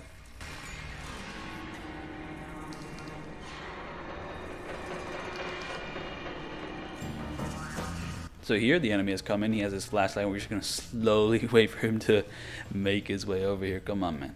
Come on. Come on. I will say this is pretty cool. And also, like, the enemies having non-lethal weapons is a super cool change up from like everything else. And also, if they actually like get you, you'll be put into like a torture room. It'll take you to like another section of the level. Like, it was a super cool moment when I was playing it originally, but you actually can avoid it. So, you know, very nice. So yeah, while we're going down here, there's going to be like a camera, like, which can see in the like in night vision, so you have to disable it. You can't hide in the darkness. So yeah, if you sometimes you won't hear like the sound of disabling something, so just know that if your like light on your pistol is green, then you successfully disabled it, because I don't know, if you missed it, it'll be red. So yeah, here I'm gonna get this guy, and thankfully, like, I don't know, when I got that guy, it was actually a pretty successful wait, what? Yeah, I'm gonna get that guy. So I'm going to get that guy. There will be another enemy, like, you know, over there, but at least this guy, like, their patterns are kind of separated enough that I can kind of get this guy with no real harm to myself. Nice toy. What kind of and I can kind of take out the other guy for the retinal scanner. Now, you can hack the retinal scanner, but hacking it is super, super tough. Like, once again, like, as tough as, like, the previous mission, maybe even tougher. And I do not want to deal with like that kind of chance gameplay when I've already like 10 minutes into like this playthrough. Because on this level, I also only did it in 2 quick saves. So like, you know, first half, then the second half. So, you know, I just don't want to mess with anything like which can screw up like my attempts. So I am going to... Oh, wait, what? Oh, I guess that guy was kind of passing by while I was talking about it. I guess I didn't notice him. But yeah, this is going to be the guy which I'm going to use to open the retinal scanner. Like V339 actually hacked the retinal scanner, but I'm just not going to deal with that. And also, like, after you like go through the retinal scanner, there's going to be like a keypad code. And this time, I'm actually going to use a code. Now, how do you acquire this code? I have no idea. I just know it. And I actually wrote it on a note card. This is the first time I had to write a code on a note card since the first game.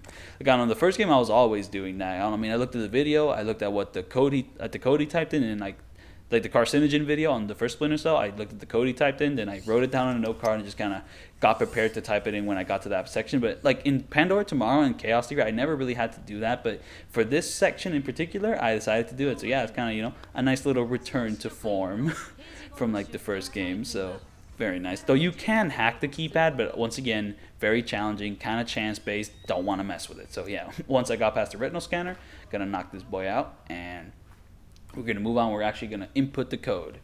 Now, do I still have that flashcard nearby? Okay, so the code is... Here goes. The code is 1945. And also, the V, oh my goodness, I forgot his name, V336, no, V6663, oh my god, I forgot his name. Always happens in every Splinter Cell video. I forget the name of like the YouTuber who like helped me out with this video, with his videos.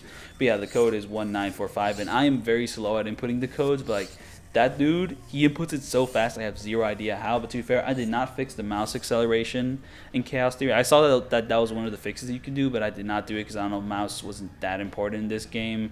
But the mouse kind of feels like a little poopy, and I'm sure maybe I could have fixed it, but whatever. Or maybe it's just my own mouse that's just not that good. I'm not exactly running the most elaborate gaming setup. So yeah, here, once I disable the camera when I enter that room to get the information from the computer to pretty much open the war room. And then once I'm returning to the war room, which is like right over there, I disable the camera there. And now once we enter the war room, we're gonna take the left side, but the left side has camera. The right side also has camera, but I'm just letting you know the left side also has a camera, which we have to disable as well. And also this place is super red, super dope, looks cool. Tempest hardening might keep out electronic. So there we go. So here, just kind of, there's no real enemies in sight, so just rush on over through this, and then climb up here, and we're gonna pretty much enter a cinematic. Oh, the camera like slightly caught me, but I rushed on through fast enough that, yeah, I vent here, I rushed on through fast enough that I didn't raise an alarm, so very nice. So this next section is going to be super cinematic, it's also going to be stupidly long. Oh, but when I say it's super cinematic, it's all in Japanese, so you can't understand a single thing they're saying unless you understand Japanese. So that's why you shouldn't play with like the native settings at first, because you would pretty much miss the entire story here. So I'm just going to let it play out. I'm just going to shut up for a bit, mostly to rest my voice and also to kind of think about what I want to talk about next. I'll probably have quite a bit to talk about because this level has strategies, it has stuff happening, but I'm just going to let this scene play out just as a nice breather, even though you won't really understand anything that they're saying.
Good God, Fisher. That confirms it. Otomo has been manipulating the Japanese government the entire time. At least they're not sanctioning his actions. What's the next step? How do we stop Otomo? If we're lucky, we might not have to. What do you mean? Grim? I'm worried about that general, Fisher. He's been awfully quiet working on his laptop. Access it from here. Let's see what he's planning. Will do.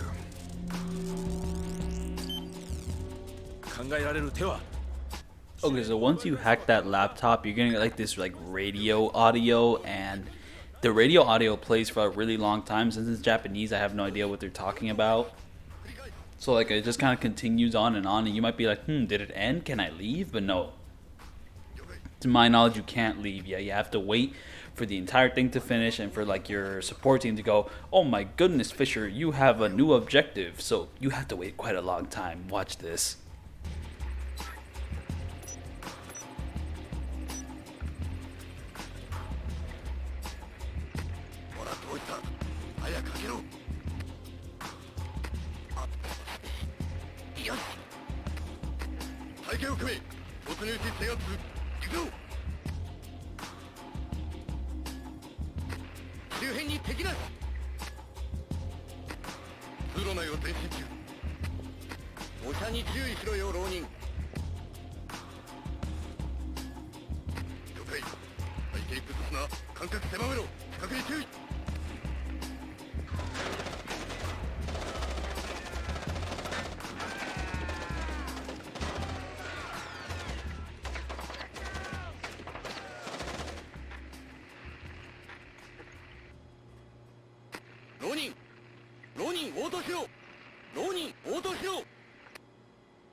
Good Lord.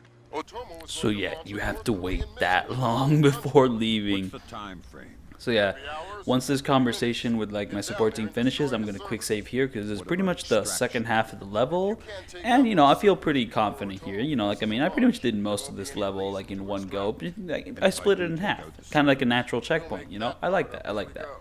But yeah, I'm not going to exit this vent until this conversation finishes because I don't want to mess anything up after I do this quick save. You know, sometimes if you do a quick save wrong, you might end up quick saving at a point where you're always going to get caught. I don't want to risk it. So anyways, once you leave this vent, there's always going to be an enemy like waiting for you down there. And frankly, I don't really know what other way to deal with him aside from like kind of dropping down him. Oh yeah, I kind of whistle there and it kind of distracts him, but to be fair, it doesn't change. Oh wait, no, actually whistling right here, it kind of brings the enemy more to like this part here, so I can knock him out there. Like yeah, he's just kind of wait. So yeah, this is actually pretty useful for me. Like I mean, ghosting him like the way V336 did it or whatever his name is. I keep saying it wrong. Man, come on. Is that he just drops down and for some reason he's able to walk past him, and man, it's weird. 'Cause sometimes I do it and sometimes he doesn't notice me, and sometimes I do it and he does notice me. But anyways, if I whistle up there, he'll come to like the hole where he's exposed, and then I pretty much do the sick little knockout. So yeah, I just disable the camera there, and now we're going to move on to the next part of the game. We're going to exit the war room and instead go to the elevators for the finale. So here, the buttons actually appear physically, but that did not happen in the 8th level, so you know, weird choice there, weird choice there. You're kidding me. We need to capture him alive. Oh yeah, side note, but this is probably the best collection of levels in the entire franchise. Just because, like, I don't know, I mean, the previous games had, like, you know, some good ones, some mid ones, then, like, some kind of bad ones. And now here, all these levels are pretty good. Like, I mean, some of them are amazing, some of them are a little less than amazing. But nothing that, like, you know, abhorrently horrible. Nothing like that. Like, all these levels are super inventive, like, I don't know, super cool, like, really well-paced stealth challenges and all that. I mean, maybe, like, the previous level had an annoying section, but to be fair, most of these levels do not have annoying sections. They're all just solid stealth gameplay. So I set up Sandfish here to look really nice and cinematic, and elevator is going to shut down, and once it shuts down, that opening appears, and now you get to do a little platforming. So it's kind of like an inverse of what happened in Pandora Tomorrow. Like the elevator shut down, you had to climb it. Like, you know, you have to like jump like through the opening on top, but now you like lower yourself from the opening on the bottom. So, you know, kind of a nice way to bring it back. And now here, this section's not going to be too hard. Like, I mean, on my first playthrough of this like section, when I was playing it normally, I was struggling because I kind of got myself into combat confrontations I did not need to get myself into. So here, there's going to be some enemies setting up some mines around the corner, and you can ghost these guys pretty easily. Just wait for them to finish setting their mines and to kind of start walking into motion. Yeah, like most of the time, like the way to ghost these things is just wait for certain conversations to play out. So yeah, once they start walking, you start walking, but you have to walk at the slowest speed possible, because if you walk even an inch faster, a centimeter faster, then the entire place is going to blow. And also, there's lasers here, so it's kind of go through there. Like the way I handled it on my first playthrough is that I knocked out one of the guys and then I kind of carried him into this room, but you don't need to do that. So if you want to play it smart, just kind of do this. Thank you, V336. Oh my goodness, what's his name, man? I hope that's his name, man. Come on, man. So yeah. So once you do that, this next room is also not going to be too hard, but if you don't know how to avoid these two enemies who are going to be waiting to flank you, then it could be difficult, because I didn't know you could just avoid them, so I was really struggling with them. But you don't have to struggle with them at all, so just kind of walk through here, kind of go through this opening. Like, there's going to be some enemies right to my left. Honestly, this screen might be so dark that you can't see them. While I was doing this, I landed in this little hole, which is kind of sad. So yeah, it's so dark you can't see the two enemies if you're kind of waiting behind cover to flank me, but you can kind of just slowly walk past them, go to these like computers to kind of, you know, do your goal. Here you're gonna place a charge to destroy this stuff, but on the left side, there's like a bonus opportunity, like objective, which you can kind of do a little bit of hacking in here, and oh my goodness, a little bit of risky hacking, a little bit of difficult hacking, but still hacking nonetheless. So I saw that the 66 was one of the numbers, and I went for like the series of code with 66 on it, and you know, I just got lucky there. I mean, very nice, very nice. So yeah, I got my bonus objective, and now I'm gonna follow the dude's strategy, where I'm just gonna put myself in the hole, which is gonna be my escape from this room. That hole. And then I'm gonna detonate the charge from down here so that the enemies like don't notice me after I detonate the charge. And I'm just gonna start walking through here. Very nice, ghosty. Get through them, Fisher. So yeah, from here on out, the mission's pretty much like plays itself. So like, just kind of keep walking through. Like this next part could be challenging if you don't know how to deal with it, but since we just avoided all the enemies waiting to ambush us, it's like nice. So you know, kind of like this is kind of similar to how like Splinter Cell 1 ended, where like I don't know, there's like the last room of the game you can avoid all the enemies. Though to be fair, in my playthrough of like the first Splinter Cell, I for sure did not avoid all the enemies. I can tell you that much. But there was a way to like avoid all the enemies, but I did not. But here it's kind of like they're bringing that back, but now you know, kind of. You can do the same thing again. You can avoid all the enemies. So, yeah, this game is pretty much over. Like, maybe I could let the rest of this play out, but it's like 4 minutes. I can maybe talk a little more. Or not. Okay, so pretty much what's going to happen is that after this dude finishes his conversation and, like, tries to kill himself, you're going to enter a room which has, like, a vent which you can, like, go through. You're going to go through that vent. It's going to pretty much put you in this room. You're going to save him, and you're going to have, like, a cool little cinematic sequence where, like, you pretty much, like, blow something up to kind of go through the ocean. Some cutscenes are going to play, and then the game is over. So, yeah. Thank you for watching. This has been my video on Splinter Cell Chaos Theory, and for my next video, I will not lie, I am eyeing Splinter Cell Conviction. And the reason I'm eyeing that game is because the online services for it on PC are going to be shut down in like the beginning of May, the end of May, something like that. And I kind of want to do the co-op campaign no damage before like the servers shut down. Though to be fair, I'm probably going to do the single player first, and then I'll try out the co-op campaign, because you know, like, I don't want that to go away. Like, I mean, with Chaos Theory, like, I do want to do the co-op campaign, no damage of it, but like, it's always going to be there because it's already been shut down, so you have to like go through a bunch of modding and a bunch of like other stuff to kind of get a game going. With Chaos Theory, I mean, you know, it's always going to be there, but with Conviction, there's like no guarantee of that. So you know, I kind of want to go through it right now because I don't know like how long they're gonna take to kind of set up a network where you can actually like play Conviction like co-op games online. Though to be fair, if I play it on Xbox 360 or like on console, like there is split screen, but man, I want to play it on PC, okay? So like I want to do online PC, and I do think the PC version also has split screen, but like that's dumb. I don't want to deal with that. So yeah, I'm probably gonna try Conviction and also Double Agent. I do not plan on doing that game because that game has an like infamously horrible PC port, and I do actually own the game on Xbox 360, and I do own an Xbox 360. Like I mean, I tried to sell the Xbox 360 but had no luck, so it's just kind of here, but I'm not gonna have access to it for like a few months, so I'm gonna just move on with Conviction, which is kind of the more pressing game for me at the moment. So yeah, I'll see you then.